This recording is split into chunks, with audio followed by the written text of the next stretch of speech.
let's say somebody has to give the big speech at the conference or at the meeting or something, and they're not confident about it. Well, you're confident in a great many things. You're confident that you can tie your shoes. You're confident you can walk down the street. You're confident you can ride maybe a bicycle or something like that. Zip up a jacket, button your shirt. You're confident in a great many things. Where do you feel that in your body? And I'll just link that feeling of confidence to giving that speech and then practice that. Even if you don't believe it, even if you have to pretend, it'll literally wire your brain. Now, part of the issue is if I hand you a glass of water, Lisa, and put a teaspoon of dirt in there, and then put 2 teaspoons of sugar, it's still a glass full of dirt, Still muddy water. Yeah, if you want to remove the dirt and things, but there are ways of improving your life. Hello and welcome back to Healing and Growing Hand in Hand podcast. I'm your host, Lisa Tickel, and our guest today is Craig Meriwether. He is a certified clinical hypnotherapist, and I'll let him explain more about that. But I don't know if I really want to get into what we're going to kind of talk about, but I guess why don't we start with letting you kind of introduce yourself, and then I don't want to give away the goods yet of what we're going to talk about. So why don't you go ahead and explain about you? Well, yeah. I like coming on to shows like yours, Lisa. And first, thank you for the invitation. I've been looking forward to this for a while because I appreciate what you talk about, the vulnerability that you offer to people, because this is tough stuff. There's a lot of hurt and pain people are dealing with, and why I like coming on this show, because there's a lot of misconceptions, and we'll get into a lot of that probably with our time together here. But there's a lot of misconceptions, a lot of myths, and it's unfortunate because this is such an extraordinary healing modality. And like a lot of people in the healing realms, whether you're a talk therapist or EDMR or any of these kind of healing modalities, I became a hypnotherapist because it helped me. I was struggling a lot in my teenage years with depression and anxiety, and this is in the 1980s.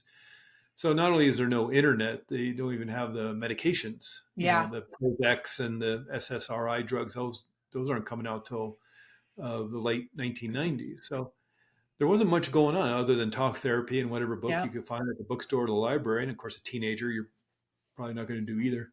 Right. And I really just lived with it like an uncomfortable coat. Ooh. And because you don't know any better. Right. Right. How do you explain color to a blind person? Yeah. It's just like, I guess is the way it is. I guess this is how everybody feels.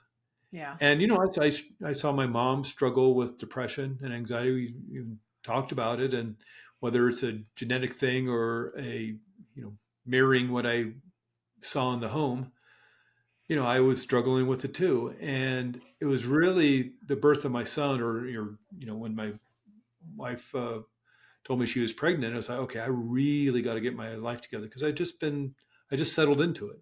Yeah. I'm just like, I guess this is the way it's going to be. Why would I think it to be different? Right. And I really got a jolt of, some people call that coming to Jesus moment, where it's just like, okay, I got to get it together.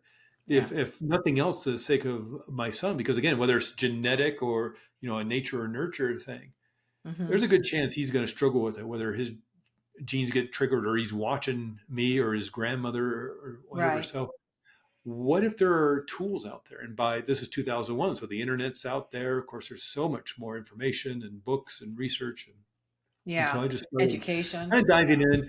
And, of course, there's life and there's work and there's a baby on the way. And so it was a little bit of off and on and a trial and error on what was working for me. But one of the things I tried was hypnotherapy, because I'd read these books or the articles or the blog posts, and they always have these bullet points that so if you really want to change your life, try this, this, this, and this. And they'd usually be different except for one. There was always a constant. It was always hypnotherapy. If you want to change your life, do hypnotherapy. I thought, well, every single book and article and blog post and whatever is saying hypnotherapy will work. I thought, okay, well, let's try this. And I did, it really helped me. And I, like a lot of people, you you get excited about it. You say, my God, this is helpful. Why doesn't everybody know about this? Yeah. And so I talk about, and I wrote a book called Depression 180. This is like 2010. And I tried to do telesummits. Back then it was telesummits, and podcasts were just starting, and radio, and talk about it.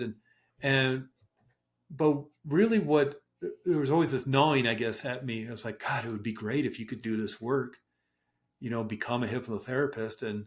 And at point, my son was getting older and not needing as much attention from mom and dad, I guess, or became an opportunity to study and train to become a hypnotherapist. And I went to an extraordinary school, the Hypnotherapy Academy of America, and the premier institutes for hypnotherapy training in America. People come from all over the world to come to this school. And it's 500 hours. It's, wow. What was that? 10 weeks. It was 2.5 months, Monday through Friday, 9 a.m. to 6 p.m. This isn't a university class where it's, Tuesdays and Thursdays afternoon from 1 to 2. This is 9 a.m. to 6 p.m. Monday through Friday, 500 hours of training over the course of 2.5 months. And it's extraordinary. I mean, a lot of people just got to be really careful when you're, researching and doing your due diligence to make sure that people you're working with have some good education. Because sometimes people just have like this 20-hour course that they took over the weekend over video. Yeah. Never even worked with anybody. So it's extraordinary healing and extraordinary modalities. And I've been working with people for so many years, because what I like about this is, a lot of people say, well, I don't want to lose control, and I want to give up secrets, and I don't want to be hypnotized. Well, the thing is, you're already hypnotized. If you're struggling with being triggered with some unknown environmental cue to create anxiety or panic or fear or anger, you're already hypnotized. Why is that? Changing. Well, because I think mainly it's a safety protocol your subconscious mind has created to protect you, to keep you safe, and to armor you.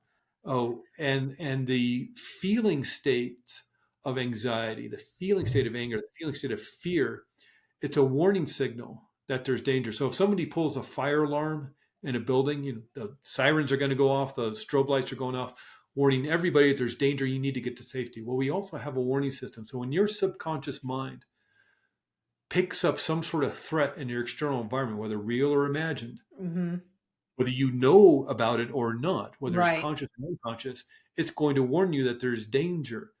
And that warning signal is the feeling state within your body. Your mind is trying to get your attention by turning up the volume on anxiety or anger or fear or overwhelming worry. And if we listen to it, then we can keep ourselves safe, keep ourselves protected. But sometimes if we're not listening or we're ignoring it, the volume gets turned up. And one of the big issues around the trauma and the hurt and the pain and the anxiety that we're feeling, or the anger or the fear that we're feeling, is that what you practice, you get better at. Oh, yes, so true. And of course, we know that if you've ever learned a musical instrument, you learned how to play guitar, violin, or piano, or you've learned dance, or you've learned martial arts, you don't get a black belt on your first day of martial arts class. True. You have to practice to get to that level where the moves are automatic. We know this from learning a foreign language, or even as a kid learning to walk. What you practice, you get better at. So what if you're practicing anxiety? What if you're practicing fear? Are you literally not just wiring that into your brain so that as you get older, you just get better and better at it, becomes quicker and more automatic? So in a sense, you've hypnotized yourself to react in a certain way. I mean, the amount of effort it takes for your body to switch from the parasympathetic nervous system, the relaxation response, over to the sympathetic stress response, fight or flight response, is pretty extraordinary, because your brain has to start creating that adrenaline and that cortisol. You probably, Lisa, and a lot of your listeners have heard of those crazy stories of the grandmothers lifting babies off of cars and things. Oh, yeah. Adrenaline doing that. That's not coursing through your body. Your brain is creating these neuropeptides, these molecules that create the feeling state in your body, the feeling state of fear, of anger, of joy, of happiness. But these are literal molecules of fear, molecules of anxiety. They're hundreds of millions coursing through your body. Your your body's now moving 300% more blood to the big muscles of your arms to fight, 300% more blood to the big muscles of your legs to escape. That's got to come from somewhere. So it's turning down the power on your immune system, on your digestive system. This is why people get sick when they're stressed. This is why people create irritable bowel syndrome. Irritable bowel syndrome is mostly hypervigilance and stress. And so the amount of effort it takes to switch over into the fight or flight stress response is extraordinary. And you're doing that automatically without even maybe understanding why it's happening. You're already hypnotized.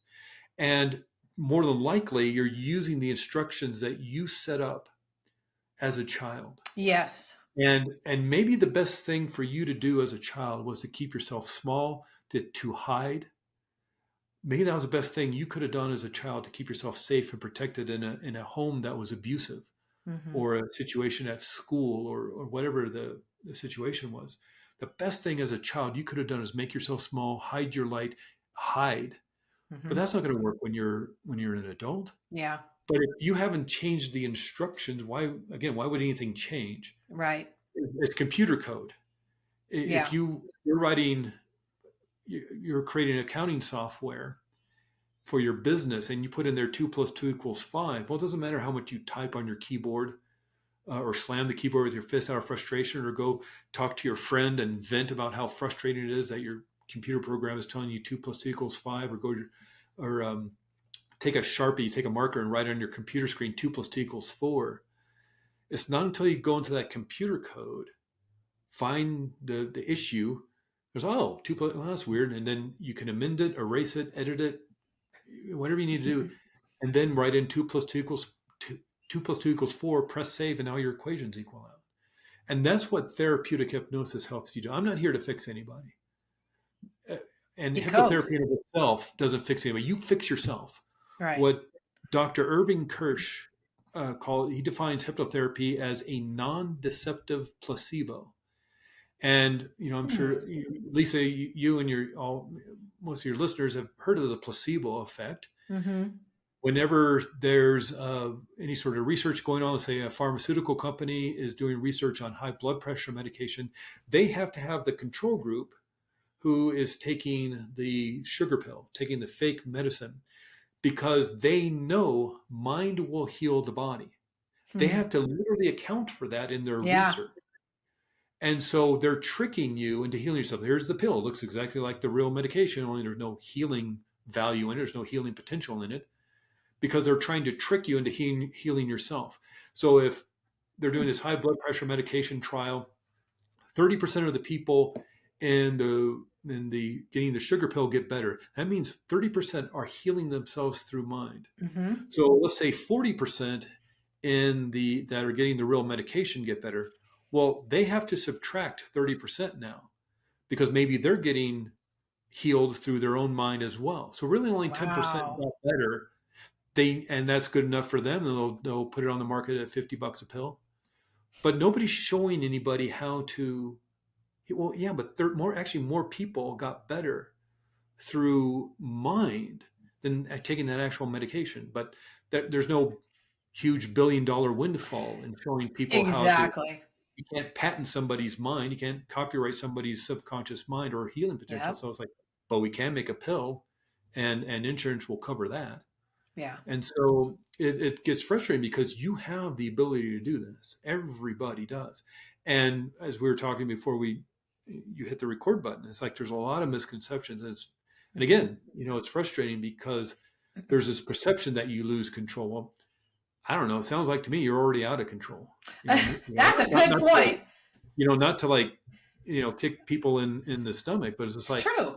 Are you not literally subconsciously, without your awareness, creating this physical response of stress and anxiety and overwhelm and fear to maybe something you're not even aware of why it's happening? And so it's sort of like if somebody's working they're at their job, and let's say they're the head of the marketing department, they're in their office, and next door, Bill and Fred, the two accountants, do their arguing bit. Oh my God, they're arguing again. And their raised voices are happening because the numbers aren't adding up. And as you're hearing this through the walls of your office, you have nothing to do with the accounting department, you're marketing. And everybody else is kind of rolling their eyes. Oh, here's Bill and Fred once again arguing about the end of the month numbers, and they're chuckling and just having a good time about it. You're feeling really fearful and intense and small because maybe there's raised voices in your home growing up. Yep. And this is a cue, a trigger. It's like, oh my God, there's raised voices. They're going to be throwing things, and I need to hide. I need to make myself. You're an adult. You know Bill and Fred. They're the two idiots who argue at the end of every month because they can't get along together. It has nothing to do with you. Mm-hmm. But that arguing is triggering a response to protect you. Because you're somewhere in your subconscious mind, there's a protocol, like when there are raised voices, that is dangerous. And probably was dangerous when you were a kid. And again, the best thing you probably could have done to keep yourself safe in a very extraordinarily unsafe situation was to hide or make yourself small or find, go to the neighbor's house or whatever, be quiet. But now you're an adult and you know that situation has nothing to do with you. It's just Bill and Fred. But to you, the way you keep yourself safe is to feel that fear. And even though it has nothing to do with you, you're being triggered unconsciously. Mm-hmm. And so you asked me before, what does that mean? You've hypnotized yourself. It's like, well, you've just hypnotized not just, but over time, through trying to keep yourself safe and protected, using the instructions maybe set up by a child who is hurting, unconsciously, you have hypnotized yourself. When you hear raised voices, maybe even the supermarket or a restaurant or a bar or something, you react unconsciously to literally change your physiology. And so if you can do that, why not do that on purpose? A non-deceptive placebo. Why don't you use mind to help heal yourself? And the best way to do that is therapeutic hypnosis. This is not talk therapy. What I find when people come to, because we're usually last on the list of when people are seeking help, we're usually last on the list because of those misconceptions and mess. And finally, it's just you have no more hope. This is it. And you've done the years and years of talk therapy. You've done all the other kind of modalities, and you're still hurt. You're still hurting. You're still in pain. If somebody's saying, "Well, I try hypnotherapy," it's like, fine, I'll do it. I'm hurting so much. I'll even do this weird thing of hypnotherapy. And not to say it's that easy or that simple, but it's you healing you. And I think with a lot of these other modalities, to say, not to put talk therapists on blast, or throw them under the bus, but I think a lot of people go to a talk therapist because they want them to heal them. They want them to tell them what is wrong because they don't know. It's all unconscious. I don't remember. I don't know what it is. I don't know why I feel like this. Please tell me what is wrong with me and tell me how to fix it. And then you're there for 2-3 years, 80, 90, 100 sessions, and you're still hurting. You know what the problem is. And even if that's not conscious, it's within your subconscious. Because again, that's a lot of effort to move you into the stress response or into fear, or into anger. That's a lot of change within your brain and your body. You know why you're doing it, maybe not consciously. And that's where I think people get tripped up in talk therapy. You're talking about issues that are not the core issue.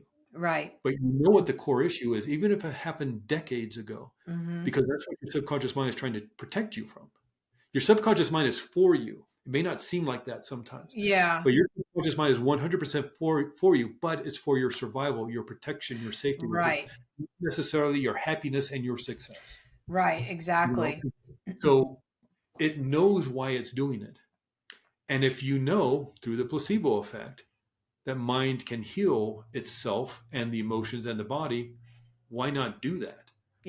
And I think what also trips people up is because of people's stories. Well, it took 2 years of talk therapy and we did. It's like they don't understand that people heal in an instant. Now let me put an asterisk next to that. There may be some setup or some lead up to that change, but change happens in an instant. Just like that trauma or that fear or that anxiety or that panic, just as that trauma was installed in an instant due to what maybe was going on in the home or at school or somewhere, that car accident, just as trauma can be installed in an instant, why wouldn't you be able to heal it in an instant? I mean, who told you that you couldn't? And what is it to their benefit that it takes you years to heal? And so, what's extraordinary about this modality is what the problem is. And more importantly, you know what the answer is. You know what to do about it. Maybe not consciously, but that's why we quiet down that conscious level of mind. Your subconscious mind, yes, it's running your immune system, running your digestive system, it's beating your heart. We don't have to think about these things, which is great. It's also holding on to those habits of like tying your shoes and walking down the street and riding a bicycle and all those things. It's holding on to all of those, but it's also holding on to the hurt and the pain and the trauma and the fear because it doesn't want to experience it again. It's armoring you because again, its main job, its main task is your survival, your safety, and your protection.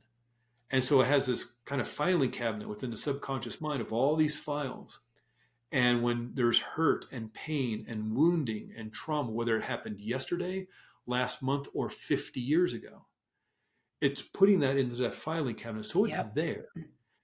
Now, and if anything in your external environment, whether it's Bill and Fred in the next door office or something in traffic as you're driving home or something at the supermarket or something a family member says to you, if anything, your external environment triggers one of those files, you'll get the warning signal. Again, the warning signal, not lights and sirens like a fire alarm, but anxiety, stress, anger. You may not know what it is. Yeah. What the trigger was. All of a sudden, you just feel really anxious, maybe even sweaty or clammy, or your stomach's upset. And it's trying to warn you there's danger. Now, it's a very highly emotionalized way of trying to keep you safe and protected, but that's the way the unconscious part of your mind works. The conscious mind, that's your logical mind, your analytical mind, that mind that creates your goals and the plans to achieve those goals and the willpower to get up early, to go to the gym before work and all that stuff. That's the conscious mind. But what neuroscience, what the neurobiologists tell us is that conscious mind only makes up 5% of mind. Subconscious mind is 95% of mind. So whenever there's conflict between the logical mind and the emotional mind wins every time. Yep. That's why when you get into these situations where you're trying to analyze logically what you're going through, what you're doing, well, no wonder you're there for, 6 months, 8 months, 2 years, 4 years. You're still talking about the same thing. The problem does not reside within the conscious level of mind. It's all within the unconscious. And how do you talk about something logically, analytically with the conscious mind if it's in the unconscious? And so with therapeutic hypnosis, just by relaxing the mind and body for a bit, you can bypass that conscious level of mind, just quiet it down for a little bit and access that doorway into the subconscious. And sometimes I tell you, it's just as easy to ask, what is the problem? Where does this hurt come from? When was the first time you ever felt that you were not worthy? Where's the first time you ever felt you didn't matter in life? Where's the first time you ever felt this fear? Your subconscious mind knows because it's holding on. Yeah, it's got the record. And so that, again, that's where healing happens. Healing happens within an instant. Again, there may be some, maybe there's 50 years of lead up to that healing when he finally said, I've had enough. I've had enough of holding on to this armor and protecting myself in this way. It's time to change it. Great, let's change it then. And so that's why with hypnotherapy, generally what I tell people, typically I'm working with people 3 or 4 times. Yeah, sometimes I work with people 1 time and that's all we needed to do. Sometimes it's 8 times. But this isn't some ongoing issue around, week after week talking about the same thing over and over again. Because I don't know what's wrong with you. Yeah. But you do. Yeah, I'm just going to help you pull it out. Yeah. And this isn't like we're going to create amnesia either. You want to keep the wisdom and the knowledge. It's not like we're going to wipey your memory or something. Yeah. You want to keep the wisdom and the knowledge and the understanding and the learning, positive or negative, from that situation or circumstance. We want to remember a hot pot will burn our hand on a stove. You just don't want to keep the pain anymore, right? You want to remember that, it's like something very obvious, driving drunk is going to get you in a lot of trouble. Okay, you want to remember that. You want to wipe that from memory. So we want to keep these things that will keep us safe, but just How about letting go of the hurt and the pain? Again, that's just computer code. Right. So let's change the computer. You're the one who, and this can sound harsh, and I don't mean it to sound harsh, but that trauma you installed, that hurt and that pain you're feeling, that anxiety or that fear, you did that. And again, I don't want that to sound harsh or sound like I'm blaming the victim or saying it was your fault. It was not your fault. It was just the way you coped with it. Yeah, this is even if this happened as a child unconsciously through a very traumatic experience, you're the one who installed those instructions. The reason I say this is because that becomes very empowering. Yes. Because if you're the one who did that, then you're the one who can change it. Exactly. Not me, not you, Lisa, not anybody else, not anybody. You can do this. Right. And there are times when you want to look outside of yourself for healing. Massage therapist. My God, I love getting a massage. Or, if I break my leg, if I'm in a car accident, take me to the emergency room. If my appendix is about to burst, don't take me to a hypnotherapist. Yeah. Take me to the emergency room. Right. But if there's some hurt and pain, even some physical issues, yes, can be helped through hypnotherapy. Not just because I'm saying so or because I have anecdotal evidence. The research is out there.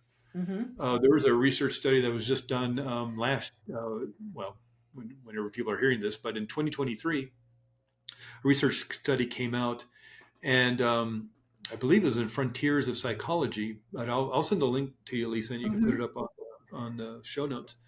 But Frontiers in Psychology, that journal, did a meta study, 20-year research meta study, meaning they didn't do the actual research. They looked at other people's work. They looked at other people's research, 20 years worth of research into hypnotherapy, and found that there's a 99.2% efficacy rate, meaning it worked. And again, this isn't one study. This isn't two studies. This is decades, 20 years worth of research into hypnotherapy, and putting it all together, they found this stuff works. Again, not because I'm fixing anybody, not because of some weird voodoo, zombifying hypnosis trance state. It's because, like Dr. Irving Kirsch says, it's a non-deceptive placebo. You're going to fix yourself. And it works for so many things, not even healing. Harvard did a study with broken legs, people with similarly broken legs, casts on their legs, using hypnotherapy, found that using hypnotherapy healed the broken leg 40% faster. Whoa. So people with hypnotherapy got their casts off in 5 weeks, and people not using hypnotherapy got their casts off in 8 weeks. Wow. Okay, they still had to have a cast on their leg. They still had to go get x-rays and have a doctor check them out and all that. But by using mind, they healed faster, right? Because that's the healing potential you have within your powerful subconscious mind. It gets a placebo effect. And it hurts, not just physical things, or irritable bowel syndrome. Yeah. Tons of research over the last 30 years or so, because most of irritable bowel syndrome, IBS, is caused by hypervigilance, stress, and anxiety. Ooh. What's the cure for that? Well, moving your nervous system out of the sympathetic and back over the parasympathetic. One of the great ways to do that, hypnotherapy. And so tons of research showing that hypnotherapy will not just deal with some of the symptoms, will cure irritable bowel syndrome. Ooh. And not that hypnotherapy is doing it, but you are turning off the stress response. And so all that energy can go back to your digestive system. It will fix itself. Placebo effect. There is, and then I'll take a breath. It's fascinating. Give your show back to you. But because I get so excited about this because it's extraordinary what you are able to do. And I mentioned Dr. Irving Kirsch a few times, and in the early 2000s, he wrote some books about Prozac and a lot of the SSRI drugs, selective serotonin reuptake inhibitors. And part of his research is he got some unpublished research from the pharmaceutical companies. Now, there is no law that says you have to publish your research. There is no law that says you have to show the public what you've studied and what your research says. But some of that research was funded by the National Institutes of Health. That's a government agency. So you have to give the government your research to put in their big, Raiders of the Lost Ark warehouse. Yeah. And so it's there. It's owned by the government. The taxpayers pay for it, so it's theirs. They don't have to publish it, but they can't destroy it either. And Dr. Irving Kirsch got a Freedom of Information Act to look at this research. One of the research studies, just one, not all of them, but one research study showed that 90% of the control group healed their chronic depression. Now this isn't Monday morning blues because you got to go back to work, or your team lost the game on Sunday, or your favorite TV show is over and concluded. This is chronic depression of years. 90% healed themselves because they were tricked into thinking they were getting an antidepressant. So their body and mind and brain healed itself. 90%. So what are you capable of? Yeah. And that's a lot of a thing. Again, there's the hypnosis. A lot of this work is dehypnotizing people from the belief that maybe they can't heal themselves, or they need to seek outside help. And sometimes that's very useful and helpful, especially when your appendix is about to burst or you've been in a car accident. But in terms of the trauma, you can't imagine how powerful you are. Yeah. And just tricking people into healing themselves is possible. What if you told them you're there to heal, and we're going to use your intention to want to heal to empower you even more? Because a lot of this work is just your intention. Again, I can't control anybody. I can't make anybody do anything they don't want to do. That's why smoking cessation is not 100% guarantee, because if the person doesn't want to quit smoking, they're not going to quit smoking. So that's why I can't go into Las Vegas casinos and bars and whatnot and wavy, snappy, make everybody quit smoking, because they may not want to quit smoking. I can't go into prison and hypnotize everybody to be upstanding, law-abiding citizens. I can't go to the leaders of the world and create world peace. I cannot get Elon Musk. I can't hypnotize Elon Musk to write me $1 billion check. The reason why I don't have $1 billion check from Elon Musk is because he doesn't want to write me one. Right. So if you come to me and you want to quit smoking, you're going to quit smoking because that's what your intention is, to quit smoking. But I then can't add in, and now you're going to go rob a bank later this afternoon, and we're going to split the loot. Or now you're going to go assassinate the prime minister like Jason Bourne or something. That's not the way this works. It's your intention. And I think a lot of people get tripped up. Yeah. Because they see the shows. They see the Las Vegas shows or the comedy club shows or the YouTube videos of those shows. And please understand that while entertaining and funny and weird and strange, please understand that every single person up on that stage volunteered to be up there. They want to be up there. Why? I don't know. I don't want to be up there. I'm sure, Lisa, you don't want to be up there. But probably most of the people watching and listening don't want to do that kind of stuff. But there are people up there, and they sing like Elvis Presley. They dance like Michael Jackson. They bark like dogs and cluck like chickens and all that kind of thing. Pretend they're on a roller coaster. Why? Because they want to. Okay. They're extroverts. They're exhibitionists. They want to entertain. They want a funny video to put on Instagram or TikTok. They want to act silly in front of their friends. They just want to have a good time. Yeah. Now, remember, everybody who goes to one of those shows paid for their ticket, sat down in their seat, and a bunch of them raised their hands or jumped up and down and waved their hands to volunteer to go up on that stage. And so what's their intention? Their intention is to entertain. Their intention is to have fun. And look at them afterwards. Big smile on their face. Why? Because they had the time of their life. Yeah. And people some of those Las Vegas shows, those are like $80. Yeah.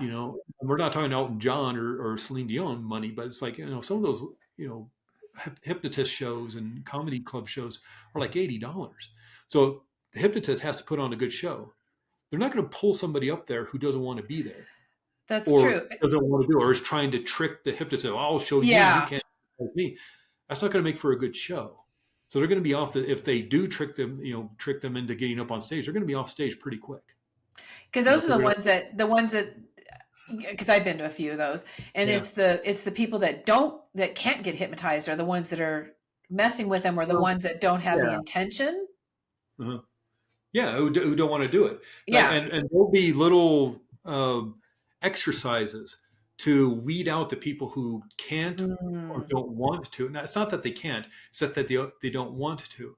And like they'll maybe do something with the whole audience, and who who felt that they went deep and wants to come up on stage, bring up on stage, and they'll start doing a little exercise like, I want everybody to close their hands and put their hands together in their prayer position and pretend they're pulling their hands apart, but they can't because they're glued shut. And it's super glued shut, and you try, and everybody's trying to pull their hands apart, and they can't, except that one person that goes like this, and he pulls their hands apart. They're off the stage. They're not going to be a good candidate for the show. Yeah. And this person the hypnotist has to put on a good show. Mm-hmm. And so they're going to weed out everybody who's trying to trick them or not do it. And in terms of like not being able to be hypnotized, it's not a thing of like you can or you can't. It's do you want to or not want to? Because really all it is brainwave state. And we're being influenced all the time. True. You know, wine tastes better poured from a heavier bottle. Medication works better if it's expensive and is branded. It works better if it's oval shaped, and the best colors to use are pink and green. Blue works best as a tranquilizer, except for in Italian men. And the reason why they think blue tranquilizers works for everybody in the entire world except Italian men is because one of the soccer teams, one of the football teams, is called the Azure. And Azure means blue in Italian. Gosh. And so all their jerseys, all the flags, all the banners, all the decorative cups and everything are blue. And so it hypes them up because it's their soccer team, it's their football team. And so blue does not work with Italian men.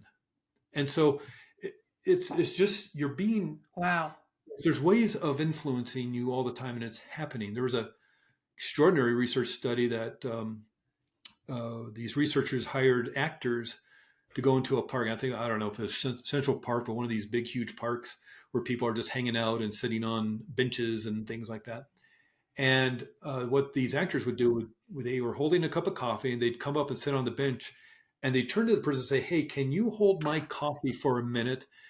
I got to text my mom or something." And so, "Oh yeah, I'll hold your coffee." And they'd fish out their phone, text, and they're, "Okay, thanks," grab their coffee and walk off. Half the people held hot coffee. The other half held iced coffee. About a half an hour later, a researcher would come up with a clipboard without referencing the coffee or anything, just come randomly, seemed like it was random. It's like, "Hey, I want to ask you a couple questions. Here's a $20 bill. If you read these 3 paragraphs and answer 2 questions, you can have this $20. It'll take you about 2 minutes." And most of the people did it. And the questions referred to the main character in the paragraphs of the story, the 3 paragraphs. And it was about the character traits and the attributes of the character. The people who held the iced coffee, 81% of them felt that the main character was cold and not very welcoming and closed off. The people who held the hot coffee, 80% of them felt that the person was warm and engaging. It's the same story, the same 3 paragraphs. You think that your perceptions are your own and you're not being influenced by everything. And that's just, holding either iced coffee or a warm coffee. So if you're doing a meeting and you want people to like you, serve them hot beverage before. Serve them coffee, serve them tea, serve them hot cider. They will find you more warm and engaging. And so we're all hypnotized. We're all being influenced in this way all the time. Marketers know that. Commercials know that. News certainly knows that. Politicians certainly know that. And so, again, it's not that hypnotherapists are the one doing it. We're the only ones doing it that are telling you we're doing it and giving you back control. And again, most of the work is de-hypnotizing you. Aren't you already hypnotized if you're literally creating that physical response to a trigger you're not even aware of? You're already hypnotized. And so it's not that you can't do it. You obviously can. It's not that you can't heal yourself with your mind. Of course you can. It's a placebo effect. So, everybody can do it. And we could do this work with your eyes open in a crowded airport under fluorescent lights. It's nicer if it's, in a comfortable office or over in your home if we're doing it over Zoom, which works really well too, because you feel comfortable and safe and relaxed in your home. In fact, there's some research that shows Zoom sessions work better than in person. Interesting. Yeah, that makes sense. And if you live in a big city, you don't have to drive across town on a Friday afternoon, to get your appointment on time. But in terms of can you or can you not be hypnotized, it's really just brainwave state to move into that state of quote unquote hypnosis. And the famous brainwave states we learned about in school were beta, alpha, theta, and delta. Beta, being consciousness, and it's literally just how fast your brain cells are firing together. And so whenever, you walk down the street, or I wave my hands around to talk, or you think a thought or feel an emotion, you're firing brain cells, and it moves in a wave like fashion from back to front to back again. That's one wave. And in consciousness, in the beta brainwave state, we're firing somewhere around 18 to 20 cycles per second. Whoa. But when you move into a more daydreamy state, or like you're kind of watching TV, and so you're there, but not really there, or you zone out, or like you're, back in high school math class, and you just kind of start staring out the window because it's boring, and you're thinking about the weekend and how much fun you're going to have. You've just slowed down your brainwave state and moved down into the alpha brainwave state, firing about 14, 13, 12 cycles per second. And then you start doing one of these, and your head starts nodding down, you're falling asleep. You're not really asleep, but you're not really awake either. Now you're in the delta brainwave state, firing about 6 cycles per second. You may fall asleep. That's 1/2 cycle per second. Or let's say you're back in high school math class. I'm back in high school math class, and teacher sees me falling asleep. I was staring out the window thinking about how much fun I'm going to have this weekend, and then I start falling asleep. I'm moving from beta to alpha to theta. And teacher's like, hey, Craig, why don't you come up here and do the problem on the board? And I'm wide awake. Looking at the problem. All the kids are staring at me. The teacher's staring at me. And I'm like, I'm embarrassed. I'm humiliated. I don't know how to do this problem. Now I'm firing about, 30 cycles per second because I'm stressed. And so those are all altered states of consciousness.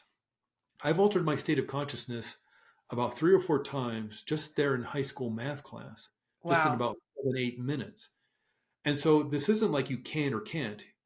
It's just you are. Yeah. You may be aware of it. If you've ever been bored in a meeting at work, or just bored at work, and you started thinking of something else, thinking of something in the future, or remembering something in the past, you've just moved into the hypnagogic trance state, which is alpha, theta, and delta brainwave states. So it's not that you can't be hypnotized. You can. Watching TV puts you in the alpha brainwave state. That makes sense. So you got to be really careful about what you're watching. Yes, I say that all the time. If you're in the hypnosis altered state of consciousness, and in a very very influential state of mind, what are you watching? The news, politicians, commercials, horror movies? What are you watching? Yeah. It's influencing you because you're now in a altered state of consciousness of the alpha brainwave state. And so you got to be really careful, because not only can you be hypnotized, you are being influenced by commercials, by news, by politicians, by, whatever, even just watching a movie. Yeah. Are you crying at the end? Are you laughing? Are you upset? Are you angry that the hero got shot? Or, are you crying because somebody's passing? You're being influenced. You just saw the actor on late night TV last night. That's why you're watching the movie, because you heard them talking about, the actor's still alive. Yeah. But yet you have removed yourself from kind of the quote unquote reality, and you've engaged subconsciously with this story by moving into the alpha brainwave state, by altering your state of consciousness. And because of the music and the close-ups and the zoom shots and all these things, you're being manipulated to feel a certain way, either sad or happy or excited or whatever. And you are. So it's not that you can't do this work. You're doing the work. It's just when you do a hypnotherapy session, you're doing it on purpose, and you're actually doing it with control. And to a certain extent, if you're hurting, you're in pain. I don't know. This may not be the exact correct way of saying this, but you've already lost a certain amount of control. True. Because you're allowing this hurt and pain to influence how you feel or how you move through the world. Yeah. I mean, there's people with agoraphobia who won't leave their house. They're so afraid. And so you're already hypnotized. You're already allowing the unconscious mind to influence your behavior. So why don't you take control of it? And what's the best way to do that? Is therapeutic hypnosis. I'm so glad you explained this, because I don't know a lot about hypnotherapy. I know some, and it's fascinating because my first thought is, it's scary and it's someone else controlling your mind. That's always been my understanding, is that I'm opening up my mind and I'm making it available for you to help me kind of change it around. But how I looked at it is that I was letting you have the control of fixing me.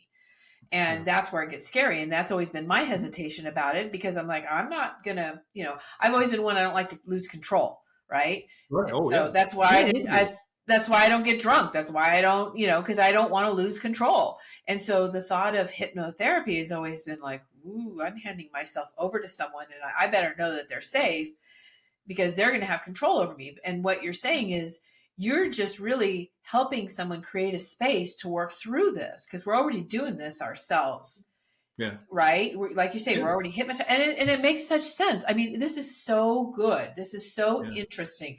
And one of the things I was going to say is, when we have that situation happen to us when we're little, and we find that way to get through that moment, and we hypnotize ourselves. And I just say, it's like, I had a situation happen in my little mind. I found a way to get through that moment. That moment sticks in my head and is stored in my subconscious, so that I know in the future, it's note to self, the next time something like this happens, this is what I do. Well, it worked at that moment. And this is what you were explaining. It worked at the moment. It got you through that crisis. But then it gets stored in our subconscious, and we go into adult life, and another situation, and this has happened to me so many times, and recently too, a situation comes up where my brain, not me, but my brain interprets it like, we're going back to that 5-year-old in that situation. Remember that, way you resolved it then. And we try to use that now, and it doesn't work. Right. Yeah. Yeah. It's just like the, Bill and Fred, the accountants, arguing in the next office. Yes. While everybody else is laughing and rolling their eyes. That could be very frightening to you, because that's what sounds like your home was like when you were 5 or 6. And the best thing you did was to hide. And to snuff out your light, and to keep yourself small, and not, bring attention to yourself, because then the violence or the trauma gets focused on you. But until you resolve those instructions set up by a child, why would anything change? And it's all happening automatically. Again, you're already hypnotized. You've already lost control. So really, this work is giving you back control, giving you back your ability to gain power. And it doesn't have to take a long time. Just as a quick example of a real person I worked with. I live in Flagstaff, Arizona. And during the COVID years, I was doing some online classes for the cancer support community of Arizona. Although technically, because it was Zoom, anybody could join the classes if you heard about them. But we're doing we do series of classes on pain control, healing acceleration, and immune system boosting. And you get like 10, 12, 15 people in during these classes, and all over Zoom. And during one of the series of classes, there was an older woman. I'm guessing she was in her 70s. And she went to the first 2 classes. They're about an hour long. And there's not much time with 15 people to chit chat or get to know anybody. People come to classes and then they have to go about their lives. But on the 3rd class, I'm there, setting up the Zoom class, and she logs in a bit early. And so we're just chit chatting about life and things. And she asked me if hypnotherapy works with procrastination. I was like, yeah, that's a mindset issue. That's a belief issue, that even though this thing is beneficial to you, whether it's getting your homework done or getting that report done for work or whatever the situation is, it will be beneficial to you. There's some fear around moving forward with that. It's a mindset issue. So yeah, hypnotherapy can work with that, because you know why you're doing it, maybe not consciously, but unconsciously you know why you're moving away from that issue. And so we actually set up an appointment for the very next day, because I had an afternoon appointment available. And what's interesting about this work, when your subconscious mind realizes you're going to be doing some healing work on a very deep level, it'll come to the conclusion, well, we can work on a problem, but why not work on the problem? And so 24 hours later, we get on a Zoom call to do this session. And she says, I know I told you I want to work on procrastination, but what I really want to work on is why I don't matter in life. This is a 70-year-old woman who thinks she's worthless and doesn't matter. It has no worth. I said, okay, yeah, we can absolutely work on that because again, that's a mindset issue, a belief issue, but it's also attached to a feeling state in the body. Because just like anxiety has a feeling state, anger has a feeling state, fear has a feeling, joy, happiness has a feeling state. Not feeling worthy has a feeling state somewhere in the body. And so in the process we're going to do, we're going to go back to the very first time you ever felt worthless, that you didn't matter in life. You know what it is, maybe not consciously, but this is what you're trying to protect yourself from. And or you're using the feeling state of not being worthy or mattering in life to protect you from putting yourself out there in the world or whatever the situation is. You know what it is because you're doing it. You're literally changing your physiology to warn you with this feeling state. So in the deeper work we're doing during that one-on-one session, we do a regression back to the first time she ever felt it to heal that situation. 10 down to 1, I'm counting down. On 1, I want you to tell me where you are and what the situation is that made you feel you weren't worthy or you didn't matter in life. She says, I'm standing up in my crib and my father's screaming at me because I won't stop crying. Now, I don't know, standing up in your crib, that's what, maybe 12 months old, 14 months old. And if she's 70-ish years old, this was a few years ago too, but she's 70 years old, that's what, maybe the late 1950s, early 1960s, and maybe men aren't exactly trained on how to be nurturing fathers back then. Maybe dad was just not the best person in the world. But whatever the situation is, there's a baby crying in need of some help. Here's a father who's having a bad day, a bad week, a bad life, maybe just not the nicest person in the world. Mom's out of the house. He doesn't know what to do. And in his frustration and his anger and his just wanting some peace and quiet, thinks the best thing to do is just to yell louder than the baby and tell the baby to shut up. Now, in that instant, that baby the child has to justify why this is happening. Here's this person who's supposed to protect her, love her, nurture her. And this person's screaming at her. That's terrifying for a baby, for a little child. And so the subconscious mind is trying to justify why this is happening. And in her subconscious mind, she's decided that, well, I guess the reason this is happening is I don't matter in life. The things I do don't matter. My hurt, my pain does not matter. My tears do not matter. I am worthless. Is that true? Of course, that's not true. But that's the instructions that were installed in that instant. And she held on to that for some 70 years until one day she's decided to let it go. Healing happens in an instant. Oh, bless her heart. And that situation healed during that session. I never saw her again. And I check up with people and she would check up on me over the course of a year or so. So every few months, it was, hey, how are you doing? How are you? Perfect. Things are great. Things are amazing. She feels so good about herself and in her life. Because healing happens in an instant. It maybe took her some 60, 70 years to get to that point where it was time to heal and take off that uncomfortable jacket or that armor. But she healed in an instant. So she had basically like 2 or 3 generalized group sessions over topics that had nothing to do with her hurt and pain control, healing acceleration, physical pain control, healing acceleration, immune system, and then 1 solo session. That was it. That's how powerful you. And again, I didn't do anything. I don't know what her problem is. Yeah. And how long in talk therapy, and again, not to put talk therapists on, right, but how long in talk therapy was it going to take her to get back to being 12 months old, 14 months old? And so that's the difference between what we're doing here and there. Hypnotherapy is an extraordinary modality. And in fact, I'm sure many of you, Lisa, and many of your watchers and listeners know of Sigmund Freud. And Sigmund Freud, the father of analytical psychology, he was actually a hypnotherapist. In Vienna, back in the late 1800s, there's 2 schools of hypnotherapy. He was at one of them. And the issue with Sigmund Freud is he had a speech impediment. And as you can tell from me, just with doing this interview and a conversation with you, Lisa, I talk a lot. And a hypnotherapist will talk a lot because, you get to a session, it's like, and we'll have talked beforehand over a phone call, a consultation call, and have an intake form. So I know what you're working about. I'll get a little more detail, a little more nuance about what it is you're looking to heal. And then there's the induction, there's the deepening, there's the actual deep healing work. Maybe there's regression work, there's visualization work, there's suggestions and new instructions to create a positive mindset. And then there's the bringing the person out, and then there's checking in and making sure, okay, and certainly don't want to get somebody in a trance state back in their car and on the highway. So you talk to them. So there's a lot of talking for a hypnotherapist. If you have a speech impediment, that's not going to go very well for you. Yeah. And he was also a little frustrated that and peeved to a certain extent that people would walk into a hypnotherapist's office with a problem and walk out without the problem. Because he wanted to dive in and say, well, where's the darkness? Where's the shadow? Why is this happening? Let's analyze the situation on why it's here and who put it there and what.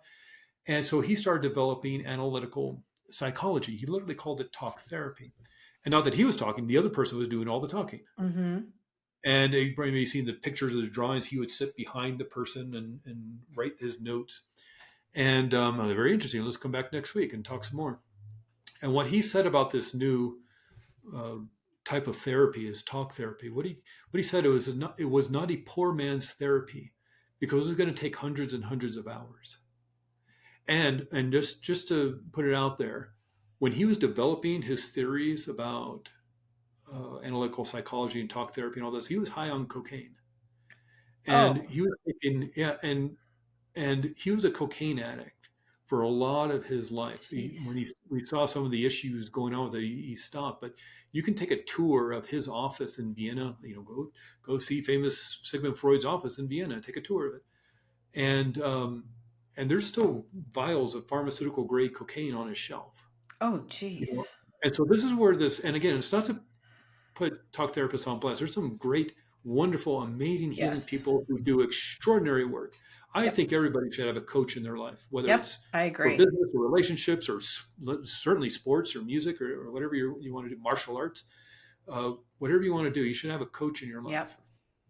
But in terms of, just randomly shining a flashlight in the dark and hoping you hit upon something that's going to create healing, I don't know. If you know what the problem is, just fix it.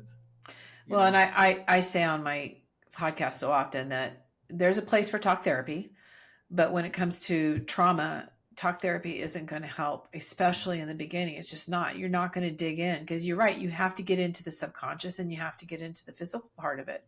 And talk therapy isn't going to do that. Yeah. Yeah. And again, I don't want to disparage anybody's healing or the healing work they do, or the amount of study it takes to become a counselor or a social worker or a therapist, because it's extraordinarily difficult to do that kind of training and things. But it's also frustrating to get people in your office or on a Zoom call who said, I've been doing therapy for 3 years and I still hurt. Oh God. Yeah. Yeah. That's 52 weeks a year. That's a lot. 150 sessions. Yeah. And there's probably some help there, like dealing with relationships at work or in family or something. But if you're not working on the core issue, what are you doing? Yeah. You're working around the core issue. That's what you're doing. You're working around it. Yeah. One of the things, I wasn't going to say what we were going to kind of talk about, and you kind of touched on the first thing, but I was going to talk about the 3 takeaways, which is something you put in your guest form. And it was really interesting. And you kind of already talked about the first one, which is it doesn't take months or years to change your mindset. So you just did you did such a great job explaining this. Seriously, I have a whole new understanding and respect, because this is stuff I just didn't know about it. So it's great. And then the second one is, imagine you are the person you want to become and literally rewire your brain, which is, you were starting to kind of touch on that. Okay. Yeah. That's really interesting. That actually comes from research, I believe back in the 1990s, where researchers wanted to watch the brain as it learned something new. They're getting all this new technology of MRIs and SPECT scans. They can finally watch the brain in real time, because before that, all they knew about the brain is what they could derive from sociological experiments and autopsies on dead brains. And so now they can actually watch the brain communicate with itself and the other neurons in real time. And so they wanted to watch the brain as it learned something new.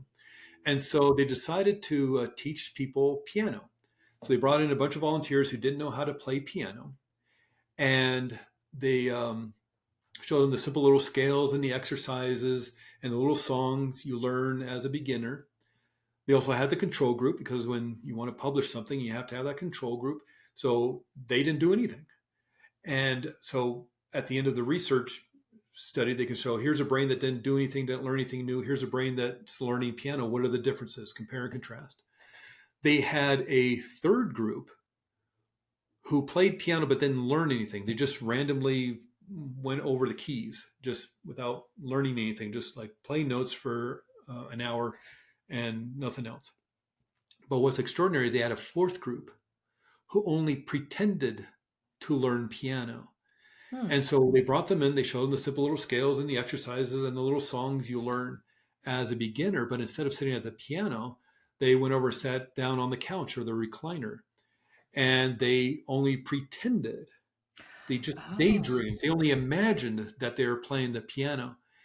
And so at the end of this week, a week or two, they looked at everybody's brains. Of course, the control group, nothing changed. They didn't learn anything new. They didn't do anything different. So of course their brains don't change. So no big mystery there. The group that actually played the piano, they worked the keys with their fingers. They did the exercises and the scales. They heard the music, the little songs with their ears. They read the sheet music with their eyes. They developed a new neural pathway in the part of the brain for music and learning. Of course they did. They're learning music. Of course they're going to rewire their brain and change their brain. The group who only randomly just played keys on the piano, they didn't learn anything. So nothing changed in their brain. They didn't learn anything. They didn't do anything new. They just randomly playing nothing. But what's extraordinary is the group who only pretended to play. They didn't touch the piano. They didn't hear any music. They didn't see any sheet music. The group who only pretended to play piano also developed the same neural network in the same part of the brain for music. It looked like they were playing the piano, even though they never touched one. And so if you don't have the confidence, you don't have the joy, you don't have the happiness, you can have it. It may be as simple as pretending you do. You know, if you're not confident in something, let's say somebody has to give the big speech at the conference or at the meeting or something, and they're not confident about it. Well, you're confident in a great many things. You're confident that you can tie your shoes. You're confident you can walk down the street. You're confident you can ride maybe a bicycle or something like that. Zip up a jacket, button your shirt. You're confident in a great many things. Where do you feel that in your body? And I'll just link that feeling of confidence to giving that speech and then practice that. Even if you don't believe it, even if you have to pretend, it'll literally wire your brain. Now, part of the issue is if I hand you a glass of water, Lisa, and put a teaspoon of dirt in there, and then put 2 teaspoons of sugar, it's still a glass full of dirt. Still muddy water. You want to remove the dirt and things, but there are ways of improving your life. Just because you remove the trauma and the hurt and the pain doesn't automatically fill you full of joy and happiness. Maybe it does, but it doesn't necessarily mean that that's what's going to fill you up. So practice that. And is it almost like a fake it till you make it? Is that where that saying kind of came from? Exactly what that is. And many people, maybe Lisa and a lot of your listeners may remember the Soviet Union in the 1970s was very dominant in the Olympics and gymnastics. They had Nadia Comaneci and all those people. They would win the gold, silver, and bronze. They'd win all the world championships, and nobody could figure out what they were doing differently than everybody else in the world to be so dominant in gymnastics. And at the end of the 70s, the early 1980s, some of the athletes and the coaches started to defect. And of the gymnastics team, and what we found out is that the gymnastics team was spending at least 50% of their time in mental reversal. Whoa, so I didn't know that. They would get on the mat, and they would. There's books written about this in the early 80s. They would let's say they're doing the mat. They would practice, of course, the jumps and the twists and the turns and the tumbles and all that stuff to the music, whatever they're doing. And then after a day of practicing, they would sit on the couch, they sit on the recliner, close their eyes, and do it again, and do it again. And maybe they're doing it regular speed, maybe they're doing it slow motion, maybe they're doing the last 30 seconds, maybe they're doing the parallel bars or the uneven bars or whatever, and they're doing the last 30 seconds of the dismount. But they're doing that. Now we know why that worked. That's interesting. Because they're literally wiring that into their heads. And this becomes very, very concerning, and maybe is the right way to say this. Because very concerning, because what if you're practicing failure? What if you have to give that speech at that conference next month and you're seeing yourself stumbling over your words, your PowerPoint's upside down, people are laughing and rolling their eyes, and it gets bigger and bigger. They're throwing rotten tomatoes at you. They're chasing you off the stage. What if you're practicing failure? What if you're practicing not being the best person you can be? Are you not literally wiring that into your brains? And so of all the things to do in your life, if you could practice just being the person you want to be, even just for 5-6 minutes at a time, practice having all the health and the vitality and the energy and the happiness and the joy and the confidence and the success and the abundance and the gratitude, whatever it is you want, you can have it. It just may take it wiring that into your brain. Yeah. But this is why, as we get older, they tell you to, in retirement age, and you're getting into your 70s and 80s, they learn chess, learn dance, learn a foreign language, whatever. They want to keep the brain, otherwise it's just stagnant. And so keep the brain active, and so learn joy. Well, learn happiness, just like you're learning martial arts. You know what? And a story of mine just came to mind when you're sharing this, and I know that what you're saying is true in my life. I've shared this story before on the podcast. I'll share it real quick again because it's definitely relevant to this. So a couple of years ago, my husband had a really serious health scare, and it was really serious. And I remember, I don't know which night it was when he was in the hospital, the second night or something, and it was a little scary. I remember I was at home, and my brain automatically started going down that dark road, and it started going to a really dark road. And I'm not in that place in my life anymore. So I really felt it. I was really aware of what was going on in my head and certainly how it was making me feel. And I was panicking. I was probably pretty close to having a panic attack. Yeah. And I knew in that moment I needed to switch this up because this is not working for me. And first thing I did actually is I went in the bedroom and I turned on a meditation, and I did that because I was just so amped up, and I knew I had to first get myself calm. So I got myself calm with the meditation so that I could think a little more clearly. When I was done with the meditation, I did doze for probably a couple of minutes. And when I woke up, what came to me is, okay, now start thinking about what you want it to look like. Yeah. And I literally spent days focusing on what I want this to look like. And you know what? It worked. Yeah. Yeah. It's extraordinary. I highly recommend this book to everybody if you want to dive in deeper into what Lisa was just talking about. It's called The Field by Lynn McTaggart. And you could probably, it's an older book. I think it's about 15 years old now. But what it is the science and the research behind what you were just talking about and why it works. Not only just with, things like creating your future, but things like intentional prayer. Yeah. Does it work? Yeah. Does it not work? Even crazy things like remote viewing that the government was researching. She has all that research, and she goes through it bit by bit and explains it all and shows you the research and shows you where you can find it. And it's called The Field, kind of like a field of flowers, but just The Field. And it's about using what you were just talking about, but backing it up with the science. Yeah. It's extraordinary how powerful we are. Yeah. I'm so glad though that you brought up, because I was so focused on that side of it of, thinking the positive.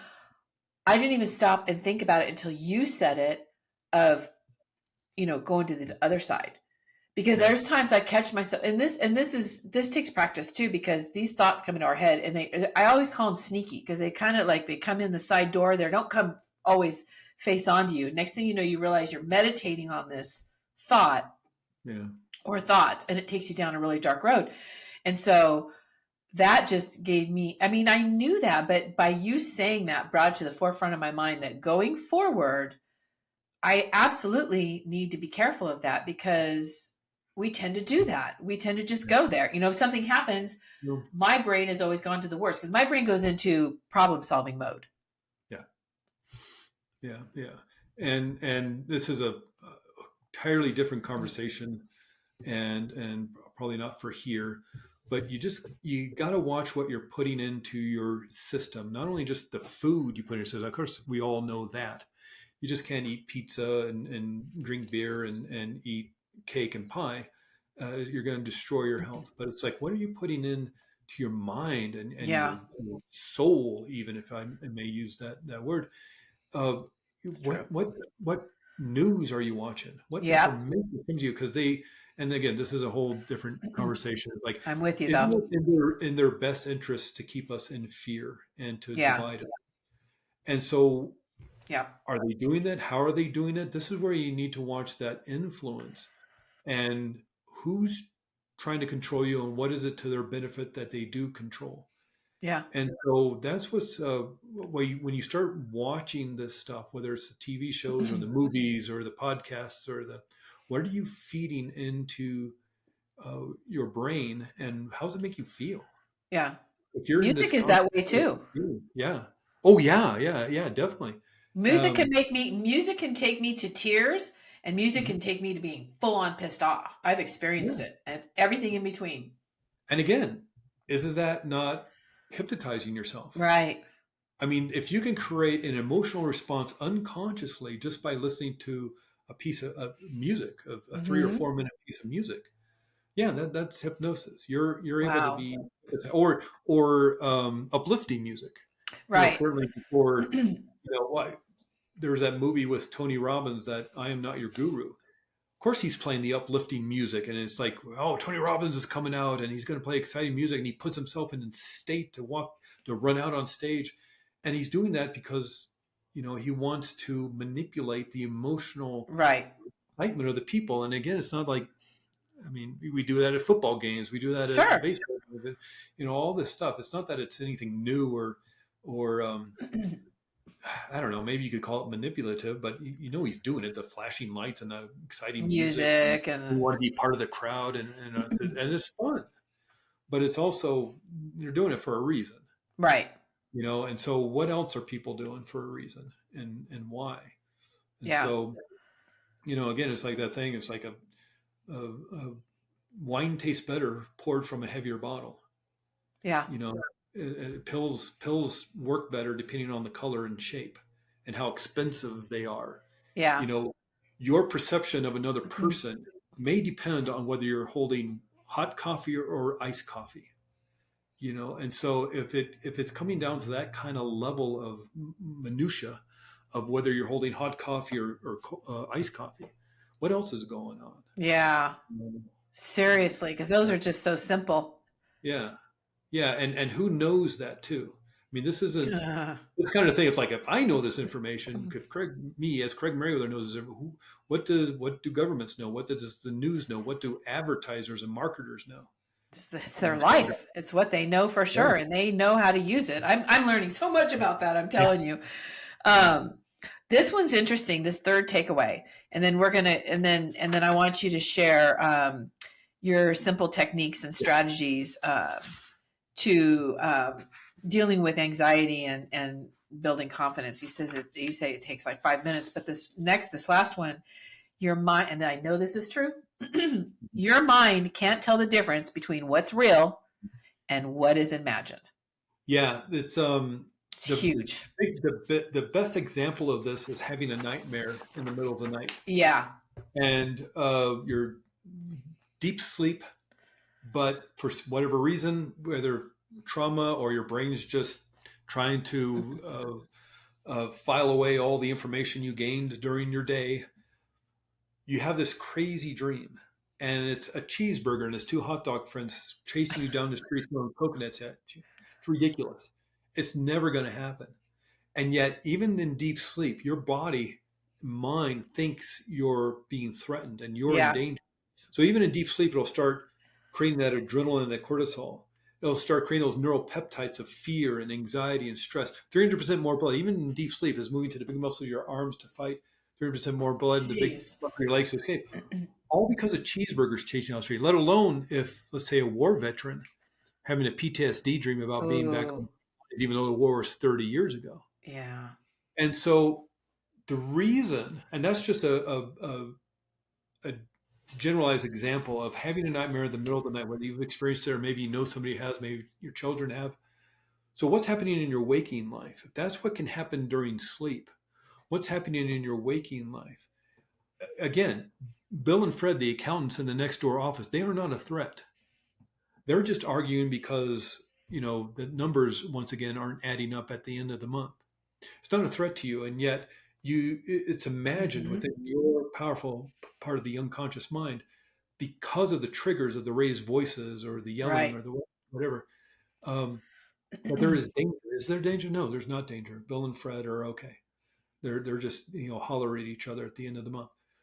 But in an imagined state, your unconscious mind thinks there is danger and will turn on the stress response. And so, it's like the same before taking a test, maybe like back in high school, or, so many people have to take a professional exam, whether a real estate agent or lawyer, taking the bar exam, or electrician or plumbers or firefighters, whatever. You have to take a professional exam, and it's like, the exam's not going to hurt you. Right. But fear of failure, fear of being judged, and people walk into a test, or maybe I guess nowadays where a lot of them are happening online, you walk towards the time to take the test and feel that anxiety and the stress. It's not a life-threatening situation, but it may be important because it may be decide what college you're going to or whether you can start your career or any of that. But it's not life-threatening that you'll literally turn on the stress response to the point where you have such hyper-focused intensity on the threat that you forget all that you learned. Oh, yeah. Information backwards and forwards. You could teach the class. That's how well you know it. But when put in a testing situation, you forget everything you learned. Or you can't, or at least you can't even forget it. You just can't access it because you're in the stress response. And so, yeah, you know what it feels like? Because I just did this recently. I took my broker's license. And what it feels like is you're getting squeezed so hard. The pressure is so hard. It's squeezing all the education you had and all the knowledge you had out. Yeah. And it's just blank. And there's another, 2-hour conversation about that. But, somewhere down the line, we were educated and trained to think tests were dangerous. More than likely, my guess, more than likely for a lot of us, was that we were punished because we did poorly on the test. We didn't go to the dance. We didn't go to hang out with our friends. Or we had to take summer school because we didn't pass the math class or whatever it is. Or we didn't get into college we wanted. We got punished. And instead of a test being a sign of what you need to learn, right, and therefore, okay, well, it sounds like you need a little extra tutoring in this or that. Right. Instead of that, you got punished for it. And so now that you don't want to be punished again, or you don't want to, miss the next dance or not hang out with your friends. And so a test becomes dangerous. Yeah. And the more you practice that, now you find yourself, maybe getting your master's and not being able to complete the courses because back in the 6th grade, you didn't do so well on the spelling exam, whatever. And so again, what you practice, you get better at. And again, it's that thing of, your mind can't tell the difference between what's real and what's imagined. Yeah. So what are you practicing for? Are you practicing like the gymnasts? Are you practicing for success? Are like the piano players?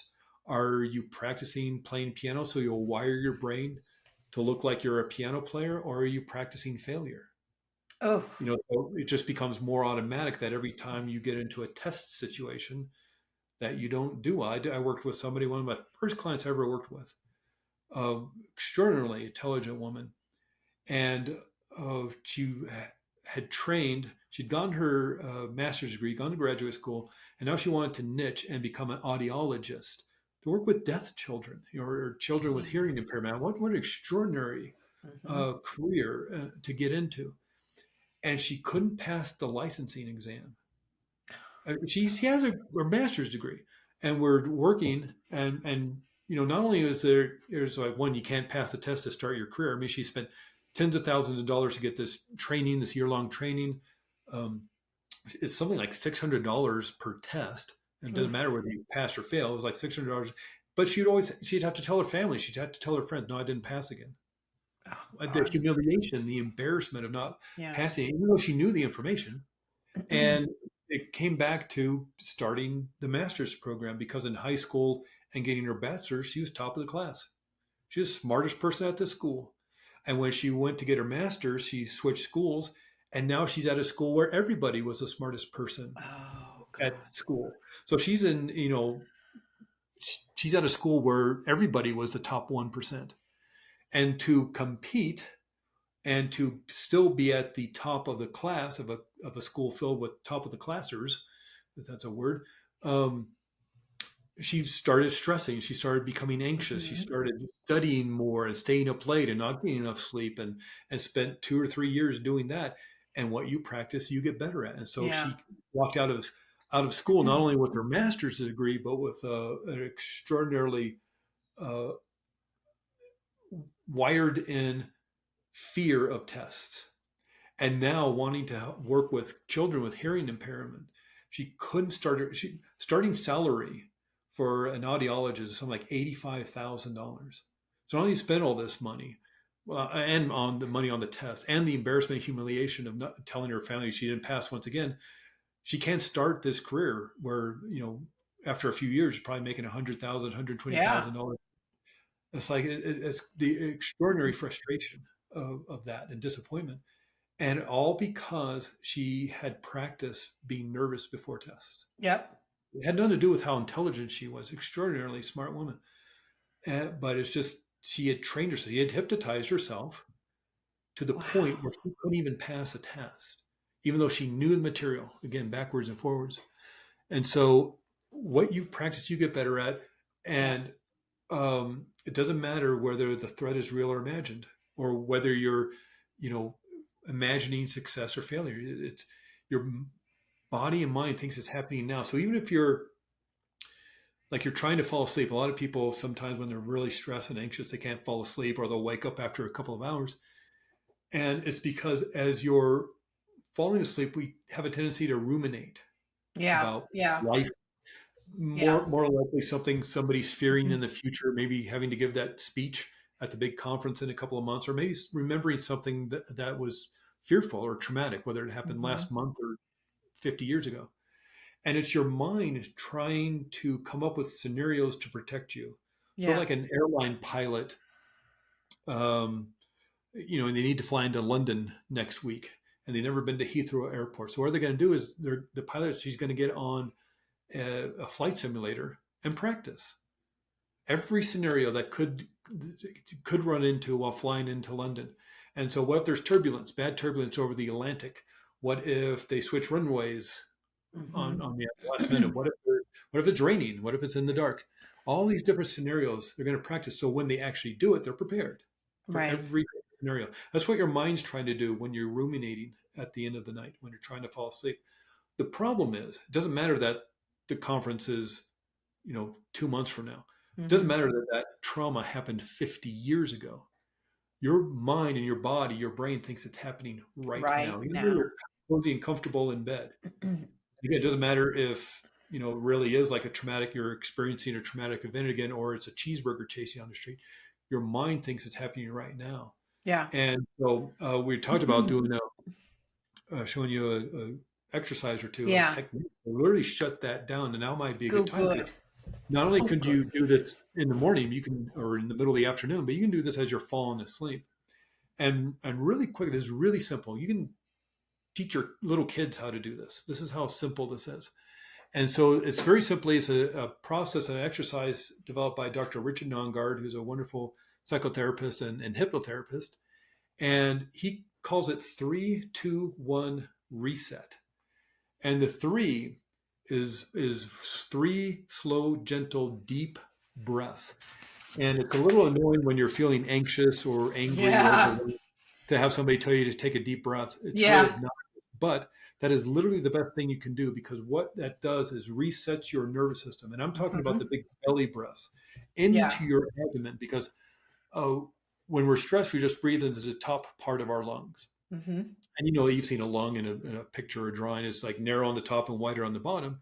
Well, if you're just breathing into the top part of your lungs, you're only taking in 1/10 of the amount of oxygen you can actually breathe in to your lungs. And so by breathing into your abdomen, you actually flatten out your diaphragm and get air into the bottom of your lungs. If you feel where your rib cage is, it's like 2 inches from your hip bones. The lungs are huge. Yeah. And so by breathing in, first off, one, you're using the entire lungs as they're meant to be used. They're that big for a reason. But your brain takes 20% of the oxygen you breathe in. So the more oxygen you can breathe in, the more nutrients, the more fuel, the more oxygen you can send to your brain for rational, calm thinking. So a big part of the issue with stress and anxiety is you're not fueling your brain, and it's shutting down because it doesn't have enough nutrients and fuel to operate at optimal levels. So deep breathing into your abdomen will send that oxygen. The other thing is we have the vagus nerve comes out of our brain. A lot of people have heard about that, a lot of talk and research coming out about the vagus nerve over the last 20 years or so. But we have all these nerves that come out of the back of our head, attached to all parts of our body. That's the thing, when you do touch that hot pot, signal goes up a nerve. You're touching the hot pot, let it go. It goes back down, you let it go, all within a millionth of a second. The 10th cranial nerve is the vagus nerve. Vagus is Latin for wanderer because it wanders all over the body. The vagus nerve attaches to the eyes, to the ears, muscles of your jaw, heads down past your vocal cords, attaches to your heart, lungs, and to your gut. The vagus nerve is a big part of the parasympathetic nervous system, the relaxation response, not the stress response, the sympathetic, but the parasympathetic relaxation response. It's attached to your lungs. By breathing slowly, gently, and as deeply as is comfortable for you, you stimulate the vagus nerve, therefore activate the parasympathetic.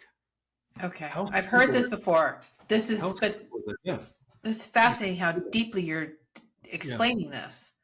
And the other thing, and just to add into this, a great way for just doing breathing, by breathing in deeply into your abdomen as much as you can until you feel you can't get into more air in, and then one more time, and then exhale out your mouth with an audible sigh or a hum or something.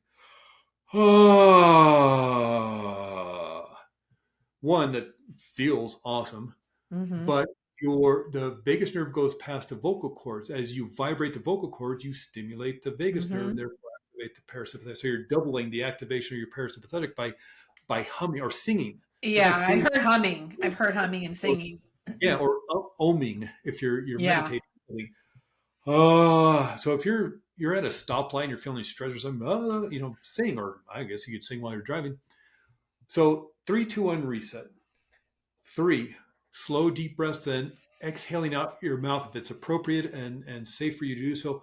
Hum or loudly sigh out. Then the 2 is what we're going to do is create bilateral stimulation. Now, when somebody's afraid, when somebody's panicked, when somebody is anxious, they're lighting up a part of the right side of the brain. Okay? So the brain only has so much blood supply, oxygen, nutrients, fuel, energy. And so to light up this part of the brain, to feel that panic, to put you in that stress response, it has to vacuum it away, absorb it from these other parts of the brain. The other parts of these brain go dark and quiet. And so you're just anxious and afraid and fearful. So how do you undo that? Well, by forcing your body to move. And I don't mean force, but just move your body. So here's my little squeezy stress ball. And for the listeners, all I'm going to do is outstretch my arms into a T, like a cross. And then I'm going to pass this little squeezy ball from hand to hand in front of me. So I'm going to cross center points, basically the sternum. Right side of the brain controls the left side of the body. Left side of the brain controls the right side of the body. So by moving, I start operating in different parts of my brain. I need oxygen. I need fuel. I need a blood supply in order to do that. Where is it coming from? It's going to pull it away from that anxiety and that stress so I can start lighting up these other parts of the brain. Just moving your body, passing this ball in front, and whatever it is, a pen, you can do it with a pen. I wouldn't do it with your phone or a glass or with a mug or anything. You don't want to pass anything that you might accidentally drop and break. But just clap your hands in front of you. I don't know.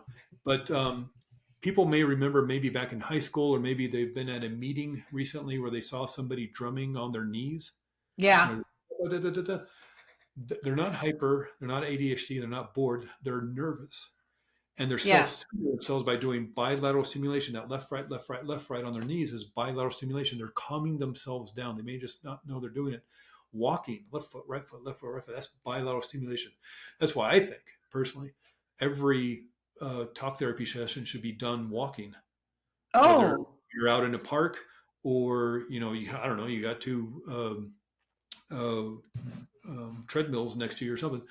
But especially guys don't need to look eye to eye and sit and talk about their feelings. No, they need to be out walking. And so anyway, there's that left foot, right foot. That's why they think that EDMR, that eye movement. Yeah, I've done it. That's why that works so well. Yeah.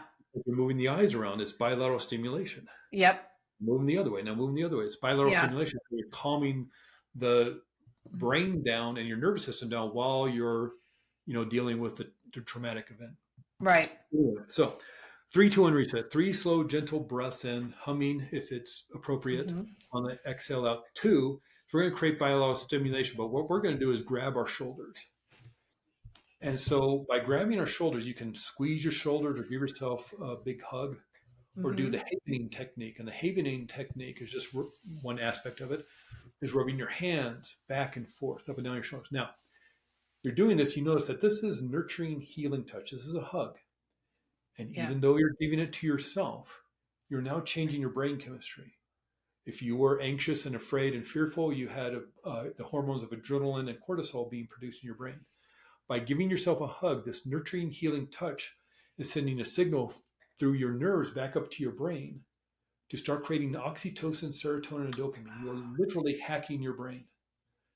And we're going to supersize this by thinking of somebody to give a hug to. Here's that.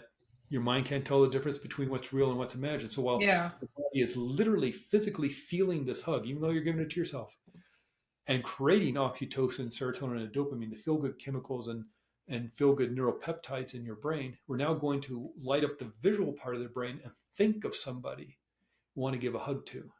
And it could be somebody in your life today, be a good friend, maybe a family member, a child, grandchild. It could be a pet, a dog, a cat, or maybe you kind of align yourself with a power animal, the lion or the eagle or the bear, the wolf or whatever. It could be somebody who's no longer with us. Your grandmother, your grandfather, maybe somebody you've never met before. Mother Teresa, Gandhi, Joan of Arc. Doesn't matter, because your mind can't tell the difference between imagining hugging Mother Teresa or not. If or doing it, obviously you're not going to be able to do that if she passed away, but this is just a simple little exercise you can do in 5 minutes. And so if it's safe for you to do so, let's practice this just for maybe a minute or so. But if it's safe for you to do so, meaning you're not driving a car or you're not supervising the kids around the swimming pool or you're cooking with fire, if it's safe for you to focus on this, please do so, and we'll do it together for a little bit. If not, clock where we are in the interview and come back to it. Yeah.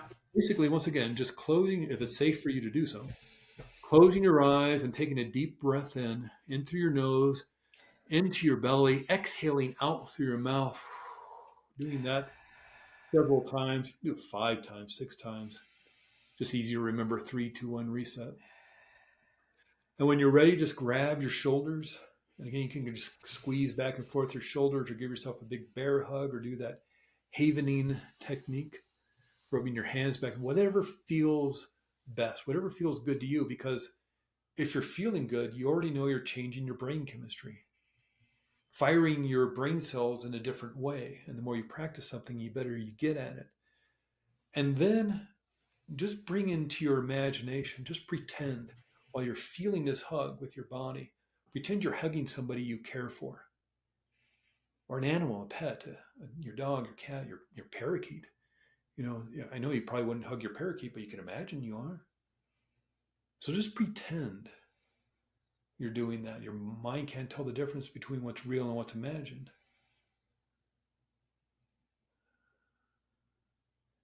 And just really quickly, we're going to move into another exercise. So again, if it's safe for you to just do so, keep your eyes closed. And if you'd like, you can put your hands back on your lap or in the arm of the chair, or wherever you may be. But I want to focus on your heart. We're going to move into an exercise called heart coherence, developed by an institute called Heart Math. because about 35 years ago, they discovered that there's 40,000 neurons in the heart, something like 10 trillion neurons in the brain. Okay, maybe that's not, maybe like 100 billion neurons in the brain, a million neurons in the gut, but there's 40,000 in the heart. And by doing this next exercise, just for a few minutes, 5-6 minutes, not only puts you in a more resilient, more resourceful state of mind and body, it lowers your blood pressure and turns on 1,300 different processes to boost your immune system. Oh. Because it's turning off the stress response, and all that energy goes back to your immune system. It turns up the volume on your immune system. So if you'd like, you could put your hand on your heart, because where you feel touch or attention goes, if that's comfortable for you. And just pretend by you're breathing in and out of your heart. And if you're a visual person, maybe you see your heart beating in your chest. Maybe it looks like a regular heart, anatomically correct heart, or maybe it looks more like a Valentine's Day heart, or maybe if you're an auditory person, you hear your heart beating. Or if you're a kinesthetic person, maybe you feel your heart beating in your chest. Feel the blood gently and smoothly moving throughout your body, bringing health and energy to all the places your blood nourishes. And with your imagination, bring in the feeling state of caring and compassion, whatever that means to you. If that's a color, what color is caring and compassion? Or is it more like an energy or a frequency, an energy wave? Or is it more of a sensation, a feeling, an emotion? Whatever the experience of caring and compassion, breathe it into your heart, and with every exhale, empower it and make it grow stronger. And notice that energy, that color expanding so it forms this kind of energy field around your heart. And imagine out in front of you, once again, is somebody you care for, somebody you love, maybe a pet, a dog, a cat, somebody who's no longer with us, or maybe somebody you've never even met before but inspires you. Experience that person out in front of you, and from your heart, send them that caring and compassion.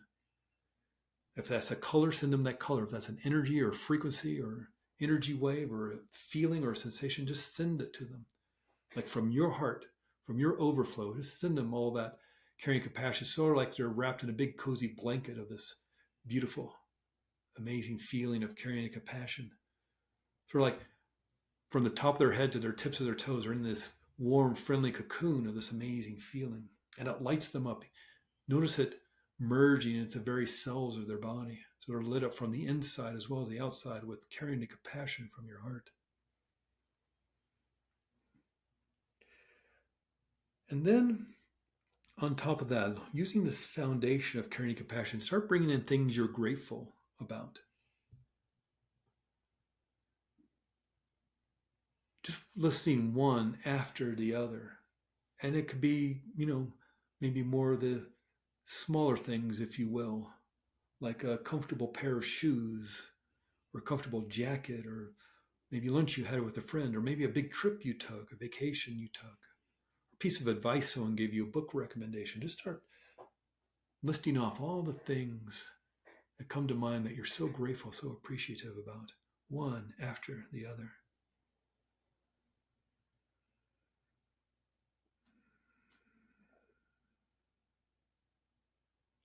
And then when you're ready, we'll just end it there. But this is just something you can continue on in your life. Those are two very, I guess, somewhat similar exercises. But when you're ready, open your eyes. And this is, I don't want too much silence on a podcast, but this is something that you can do over the course of 5-6 minutes. You can do a half an hour. But a great time to do this is in the morning. Start your morning, even if you're just still lying in bed. You can hug yourself while you're in bed or on your side or something. And the reason why is it's going to reset your reticular activating system. And that's a part of the brain that's near the brainstem. And it's always looking for danger. It's the radar. Right. That's why you smell smoke, you wake up. You hear the baby coughing at the end of the hallway, you wake up. Back door creeps open at 3 a.m., you wake up. You have to go to the bathroom, you wake up. Too hot, too cold, you wake up. it's also a part of your mind that's looking for answers, creating solutions, and discovering new possibilities. And it's that part of your brain when you're thinking about buying a new car, you're thinking about buying a Toyota Prius. Now you see Toyota Priuses everywhere. Everywhere. They were there yesterday and last month and last year, but you didn't notice them because you weren't focused on them. But now that you're needing a solution to a new car, well, Toyota Prius is good gas mileage. I'll get a Toyota Prius. Well, maybe a week later, 2 weeks later, say, well, yeah, but me and my family, we like going outdoors. We like going out into nature and camping and things like this. I should get a 4-wheel drive car. I should get a Jeep. Well, now you just refocused your reticular activation. You don't see Priuses anymore. Now you see Jeeps. It's like a Jeep convention. They're everywhere. And they're always the Priuses. They're always driving down the street. But you're also not noticing the Kias or the Dodge Caravans or the BMWs. This is that part of your brain when your day goes from bad to worse. It's because you're focusing on nothing but problems. And the reason why is we're being inundated through our 5 senses, what we see, hear, taste, touch, smell. We're being inundated with 11 million bits of information per second. Yeah. We are only cognizant of 50. Oh, God. And so this is that thing when you don't notice the temperature of the room unless I just ask you to notice the temperature of your room. Yeah. Just like you don't notice your big toe on your right foot unless I say, hey, put your attention on the big toe of your right foot. It's like, oh yeah, it's there. It was always there. You just didn't focus on it. Just like, again, you don't notice the temperature of the room unless it's too hot or too cold. You don't notice the lights unless it's too bright or too dark. You don't notice maybe the hum of the airplane going overhead unless it's really loud over your head. And so we're only cognizant of about 50 bits of that 11 million per second. That means we have to filter out a lot of stuff. Yeah. And so when you have that experience of your day going from bad to worse, it's not that there's not good stuff in the world or in your life. You're just you're not seeing it or sensing it. And you're focused on nothing but problems, just like you're just focused on the Priuses. So all you're going to see are Priuses. So all you're going to see are problems. There's lots to be thankful about. There's lots to be joyful about. You're not noticing it. So what if you were to start your day with 3-2-1 reset or that heart coherence exercise? What if you start your day with just focusing on caring and compassion and gratitude? Are you not just going to refocus your reticular activating system and find yourself more things to be grateful about, more joyful about, happy about? And if your day goes sideways, life is life, work is work, career is career, family is family, kids are kids, and parents get older. If your day goes sideways, reset yourself. It's 3-2-1 reset, not 3-2-1 do it once and your life is rainbows and unicorns. Do it over and over and over again. There's no terrible side effects, no bad side effects to resetting your nervous system and off the stress response. And there's no bad side effects to making yourself feel better. Yeah. So, no one ever, I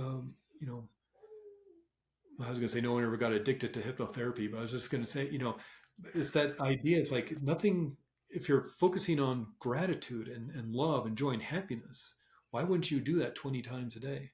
And you can do it as you're falling asleep. We mentioned before about the ruminating.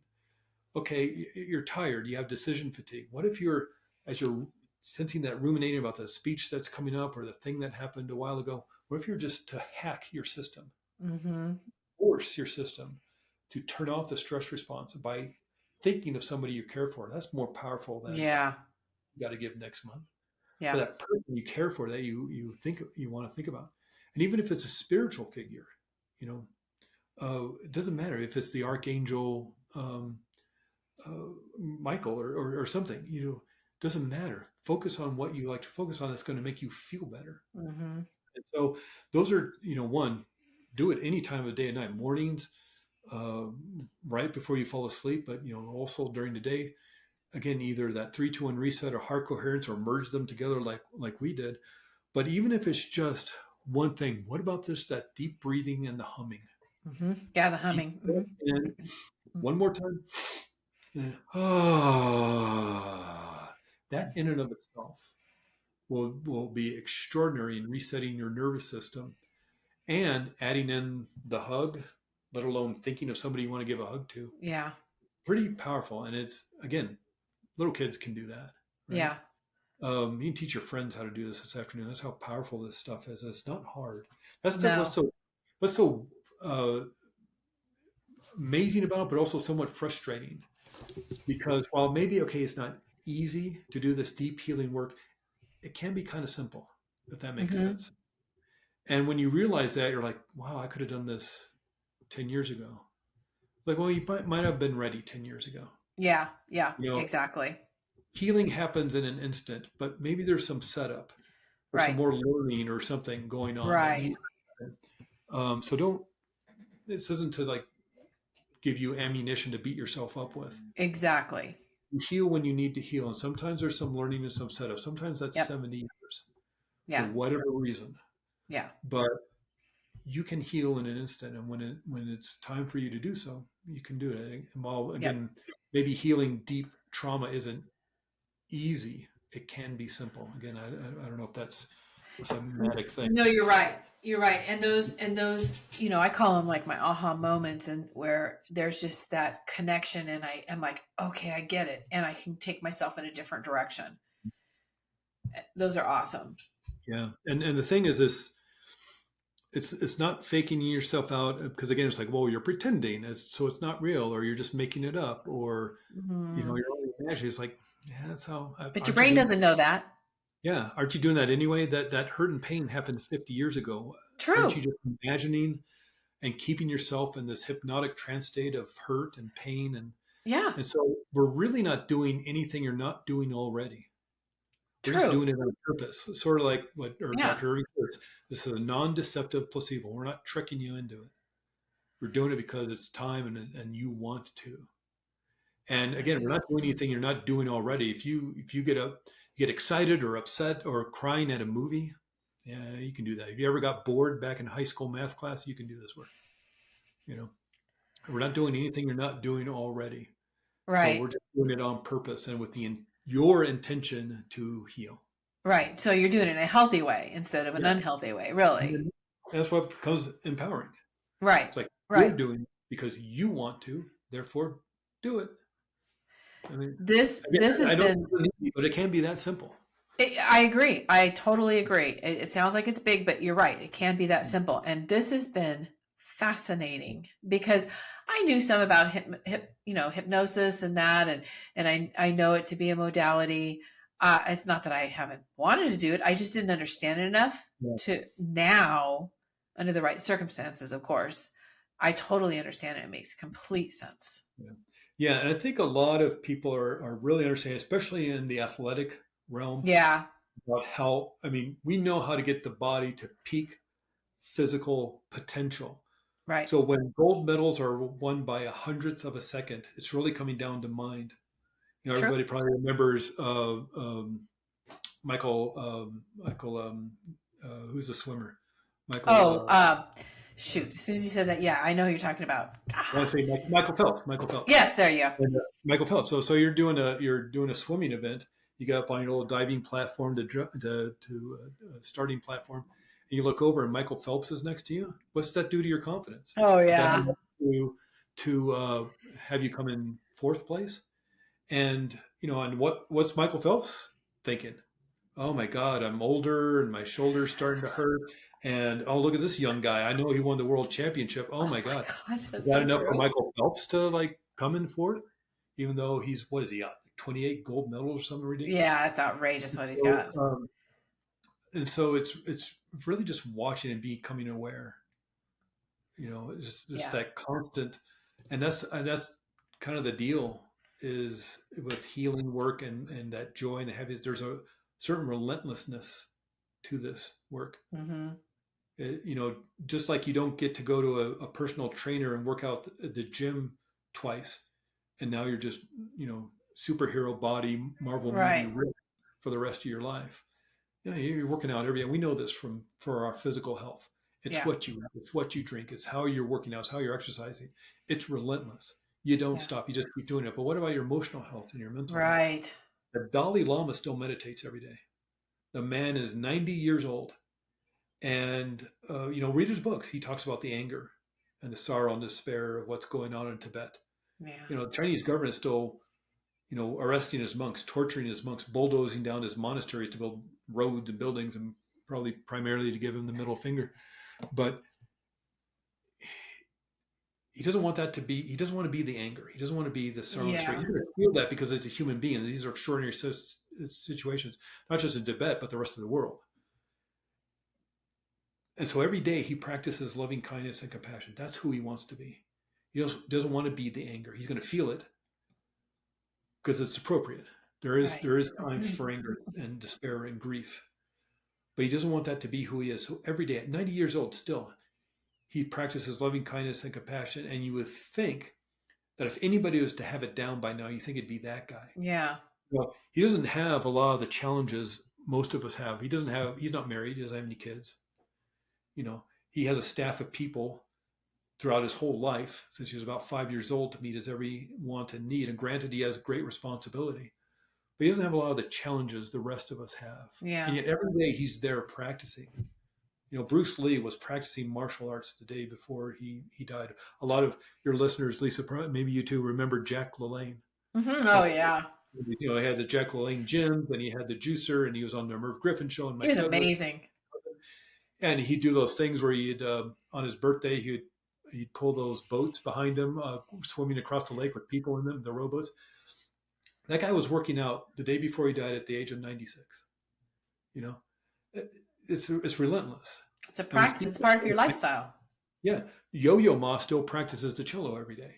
The guy's masterful. If anybody was to kick back and just play Mozart at Carnegie Hall and phone it in, you could point to that guy, but he practices every day. So if you want the joy, the happiness, the confidence, the abundance, the success, the gratitude, whatever it is you're looking for, you can have it. Mm-hmm. There's a certain relentlessness to this work. And certainly a lot of these therapies you talk about on your show are extraordinary, including talk therapy. And again, I apologize if I don't mean to throw them under the bus or put them on. No, blast. I say the same thing. I say the same thing all the time. It's an extraordinarily healing work. And I think everybody should have a coach with whatever they're doing, that second pair of eyes. But there's a relentlessness to this. Just because you heal the trauma doesn't mean all of a sudden your every cell of your body is filled with joy and happiness. Maybe it will be, but if it's not, you need to practice. Yeah. And even if you have to pretend, I don't know what it is to be joyful. I had a horrible, childhood. I don't know what it is to be happy. Okay. Mm-hmm. What about pretending? Can you pretend that you're happy? Mm-hmm. Was there ever an incident like maybe your grandmother took you out to lunch, or your friend's family took you to Disneyland or something? Yeah. Anytime you felt happy, okay, let's lock into that. Yeah. Or what would you think happiness would feel like? What do you want it to feel like, right? Yeah. Yeah. What do you want it to feel like? Pretend you're pretending, And again, it's just like, it can be that simple. And again, I don't know if that's easy, but it can be that simple. I agree. Yeah. Oh, Craig, this has been so good. I have truly a whole new understanding of this. I mean, like I said, I had an understanding before, but this is so much deeper, and I love it. And I think it is a great modality. You and I may be talking down the road, seriously, because I'm open to it. And, it is a journey, and I feel like, we don't cross that finish line until we take our last breath, and, but we can learn to manage ourselves and do all this and make our lives joyful and easier. That it can happen. It doesn't matter what age you're at. You can reach that. I mean, you had a 70-something-year-old woman that her life has changed. Yeah. Yeah. And this isn't like kind of toot my own horn, but it's just to show you who can use these techniques. A month ago or so, I worked with a 9-year-old who had struggled with 2 years of chronic nightmares, to the fact that each parent had to take a turn sleeping with him in bed for 2 years, done the talk therapy, done the things, this, that, the other thing. And she was getting a massage. I work at the massage and wellness clinic my wife runs. And she was getting a massage, and just he had this extraordinary nightmare. Again, 2 years of this, almost every night, he's having a screaming nightmare. and we have to sleep with him. I can't even sleep with my husband. My husband can't sleep with him because one of us is always in bed with him. And my wife was doing him, so I was like, well, why don't you go see Craig? I bet he could, the hypnotherapy can help. And so brought in this kid. Mom was in the room. 45 minutes, bing, bang, boom, we're done. Hasn't had nightmares since. Oh, what a relief. And again, it's not that I'm doing the work, but it's like we're training the child.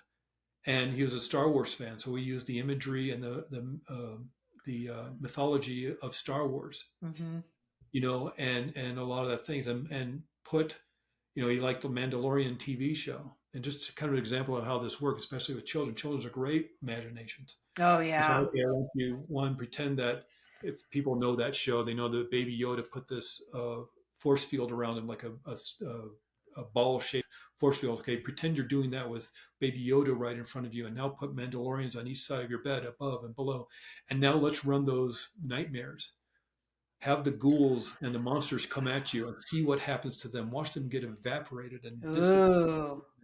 Watch the Mandalorians not even allow them to come close to you. And now run I forget, there was like different things. There was like monsters and aliens and all sorts. Like, let's run every scenario over and over and over again. And now let's run every one of them at the same time and watch what happens to them with those Mandalorians and that force field that's going to evaporate them. And I want to make sure that you're not done until all this is installed, complete, absolute, and permanent within your subconscious mind. And when you're done, open your eyes and walk out the door. Wait. Opens their eyes. Well, what do you do? I told you, if you're done, you're not leaving here until it's all healed. So if it's done, open up the door and walk out. You open up the door and walk out. Oh my God. That's hypnosis. Like walking, I was talking to him in the lobby. I say, here's what we're going to do. And you're not going to walk out that door. You're not going to open up the door until it is healed. We don't leave here until this is done. He said, okay. And so we got to the office door. I had to close my office door and say, I want to make sure. I don't like letting people in here unless they're willing to do the work. And so if you're ready to be done with this, only if you're ready to be done with this, open up the door and choose which seat you need to sit in. And so he opens up the door, walks in. There's 3 different seats, desk chair. There's the recliner, a regular kind of comfy chair. It's like, one of these chairs is the chair you need to sit on to heal this completely now. Which chair are you using? He picks the chair. And so this is all hypnosis. His eyes are open. We're having a conversation, but it's all healing hypnosis. I was going to say, you're empowering him as well. Yeah. And influencing him to do that, just like a commercial. And now let's close your eyes and do these visual exercises all the time with the empowering language for him, knowing that he's not going to leave the room until it's done. And, language like, I don't know if this is going to take you 10 minutes, 30 minutes, or 60 minutes, but you're not going to leave the room until it's done. I know this because you're the one who opened the door and sat in that chair.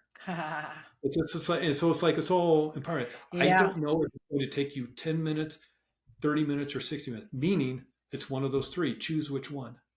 If you want to get out of here early, let's make it 10 minutes. If you want, you feel it's going to take you some time, let's do 60 minutes. I don't care. And so that was a 9-year-old. I worked with a 77-year-old about a month ago. Same kind of thing. I mean, I wasn't using Mandalorians and Baby Yoda and things like that, but it's also like she, it was feeling it, where you feel in your body, where you feel that hurt and that pain. And all she wrote to me was anxiety. 77-year-old woman wanted to deal with anxiety. And some people on their intake forms, they'll write, 7 paragraphs of detailed information about everything to them. Other times it's just one word, anxiety. Fine, we'll work on anxiety. You know what you need to work on. And that's just a focal point, the anxiety. You know what that means. And so we'll work on anxiety. Where do you feel in your body? I feel it all in my head. What color is it? It's red, because we want to disassociate from it. What does it feel like? It feels heavy. It feels rough. It feels smooth. It's big. It's small. What does it look like? It feel like 0 to 10. Where is it? 0 being the most peaceful, 10 being the most anxious you ever felt. It's a 10. All right. Now we know what you're dealing with it. And you've disassociated from it to the point where now you can take it out. Yeah. And just take it out. I want you to reach out with your hands like you're a surgeon and pull out all that red negativity. And sometimes I have people pull for 10, 15 minutes before, this pulling and pulling. Wow. And pulling. 10, 15 minutes. And one of the things I asked her, I was like, because I didn't know much, I was like, well, just to get a little more information, when did you notice you were struggling with this anxiety? She said 19. She's now 77.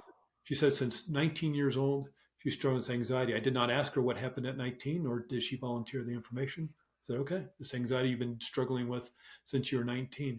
She pulled and pulled and pulled for 48 minutes. Oh my goodness. Bless her heart. She had 60 years of stuff. And like I said, sometimes it's 10 minutes, 15 minutes. That's usually the average. She pulled for 48 minutes. Oh my God. And when she pulled, finally she just like opened her eyes and said, it's done. I'm like, oh, okay. Wow. Like we had a little part 2. Okay, well, like now that you've pulled out all that stuff, nature pours a vacuum. Let's fill yourself up. What do you want? Joy, happiness. What color is that? Fill in that empty space with that color green. Yeah. And so we did a part 2, but that's a lot of like, she okay? Is she doing all right? It's like, keep doing it, keep pulling. You're doing it perfectly. It's a lot of encouraging but you pulled and pulled and pulled. She's got to be a new woman. I found out later because we did a second session. That was first session. We did a second session, and it was something that happened when she was like 6. It's just the anxiety started when she was 19. Oh. And so we started working on healing the issue of what happened when she was 6, and it's like, 2 3 sessions. Bless her heart that she suffered for that long. Yeah, and so whether you're 9 years old, you're 77 years old, you can do this work somewhere in between. Yeah. Child, teenager, adult, retirement. No matter what walk of life you're in. Yeah. Well, Craig, this has been really fascinating, seriously, and so good. And I appreciate you letting me go on and on and on. It was all fascinating, though. You weren't going on. It was all so fascinating for me, and I know for the listeners. Yeah. Well, if you're listening and you're here with us, thank you for sticking with it, and especially those exercises. We'll do something on the show notes where you can have access to that. I have some recordings and things that people can download. Yeah. That's what information. She'll get it to you somehow. Yeah, I was going to say that this is the segue where I could ask you, how would the listeners reach out to you if they wanted to contact you? Well, best way, my name's Craig Meriwether. I live in Flagstaff, Arizona. The name of my practice is Arizona Integrative Hypnotherapy. I know that's a mouthful, but if you're just to Google search Flagstaff Hypnosis, you'll see Arizona Integrative Hypnotherapy pop up. Also, I have a test anxiety course that's a little easier to remember. And it's just a video course, but for, whether you're high school or you're 65 taking the real estate exam, it's called aceanytest.com. And that's a little easier to remember. So you can email me from either place. Great. And then I have one last question I always ask my guests, and that is, what do you want to leave our listeners with? You already left them with a whole bunch of great information. How much time do you have? I probably the most important thing that I like to tell people when giving that one thing is, what you practice, you get better at. And that's, of course, we know that from playing piano or learning judo or taekwondo and getting a black belt in taekwondo, or learning dance or learning to walk as a child. What you practice, you get better at. Well, what if you're practicing anxiety? What if you're practicing fear? Yeah. Are you, from talking about how to wire the brain, even just by pretending, are you wiring that into your system to the point where when you're getting to your 30s and 40s and 60s and 80s, that it's just becoming an automatic habit to feel that fear and that anxiety? What's extraordinary is you can change that. And yes, there is some work to be done there. And there is some practice. There's, like I said before, we were talking about, there's a certain relentlessness to this, whether it's your physical health, but also your mental and emotional health. So yeah, there's a certain relentlessness to this, but what if you just spent 5 minutes a day just pretending you were happy? Just start there. Yeah. What's that going to do to rewire your brain? Yeah. Honestly, it could be that simple. Seriously. Yeah. Yeah. Well, thank you, Craig, so much for being here. Thank you for sharing. Seriously, it was really interesting. I have a whole new respect for hypnosis now, and hypnotherapy and what it can do to help us. It makes so much sense. And I love how simple it is and yet profound. Yeah. That's what's so awesome. Well, thank you, Lisa. I really appreciate all your time. I know we've talked for a while, and I appreciate all the listeners sticking with it. Yeah. Well, it's been great. Yeah. Thank you. Well, anytime, let me know. Well, I'll come back and talk for another 2 hours. Seriously, it's fascinating. Yeah. It is. Well, thank That's you. why I can talk about it all day because it's, mind healing the body is extraordinary. It's extraordinary how powerful we are, all of us, every single one of us. And it's, for me as a survivor, what is so cool about all this stuff is it's really empowering, because the thing that us survivors dealt with for so long is just feeling so helpless, hopeless, things are out of our control, and this is empowering. And anything that I can give to the listeners that's going to help them empower, even doing these little exercises, hugely empowering. Amazing. Yeah. And simple, easy, little exercises that will literally hack your brain and change your brain chemistry. It's extraordinary. This is how powerful you are. You can do this just right now, any time of day and night. Yeah. Change your brain anywhere chemistry. You're at, even. And I talk about it a lot on my podcast too. It's the baby steps. The baby steps are what really helps us. And this is a big baby step. I mean, it's a really helpful baby step that could, get you through a really tough moment. And, if you're sleeping better and your days are better because you're doing this, awesome. Yeah. Imagine just in terms of taking off the armor and the heavy coat and sleeping better. What's that going to do for you? Imagine just doing one of these exercises or both of them or whatever, just for 5 minutes twice a day for a week. Yep. Imagine how amazing your life's going to be. Exactly. Just try it. Just do it. And you have nothing to lose. You have absolutely nothing to lose by doing it.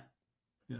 So, well, thank you again. And I know our listeners got a lot of great information and got some great tools that'll help them get through the day.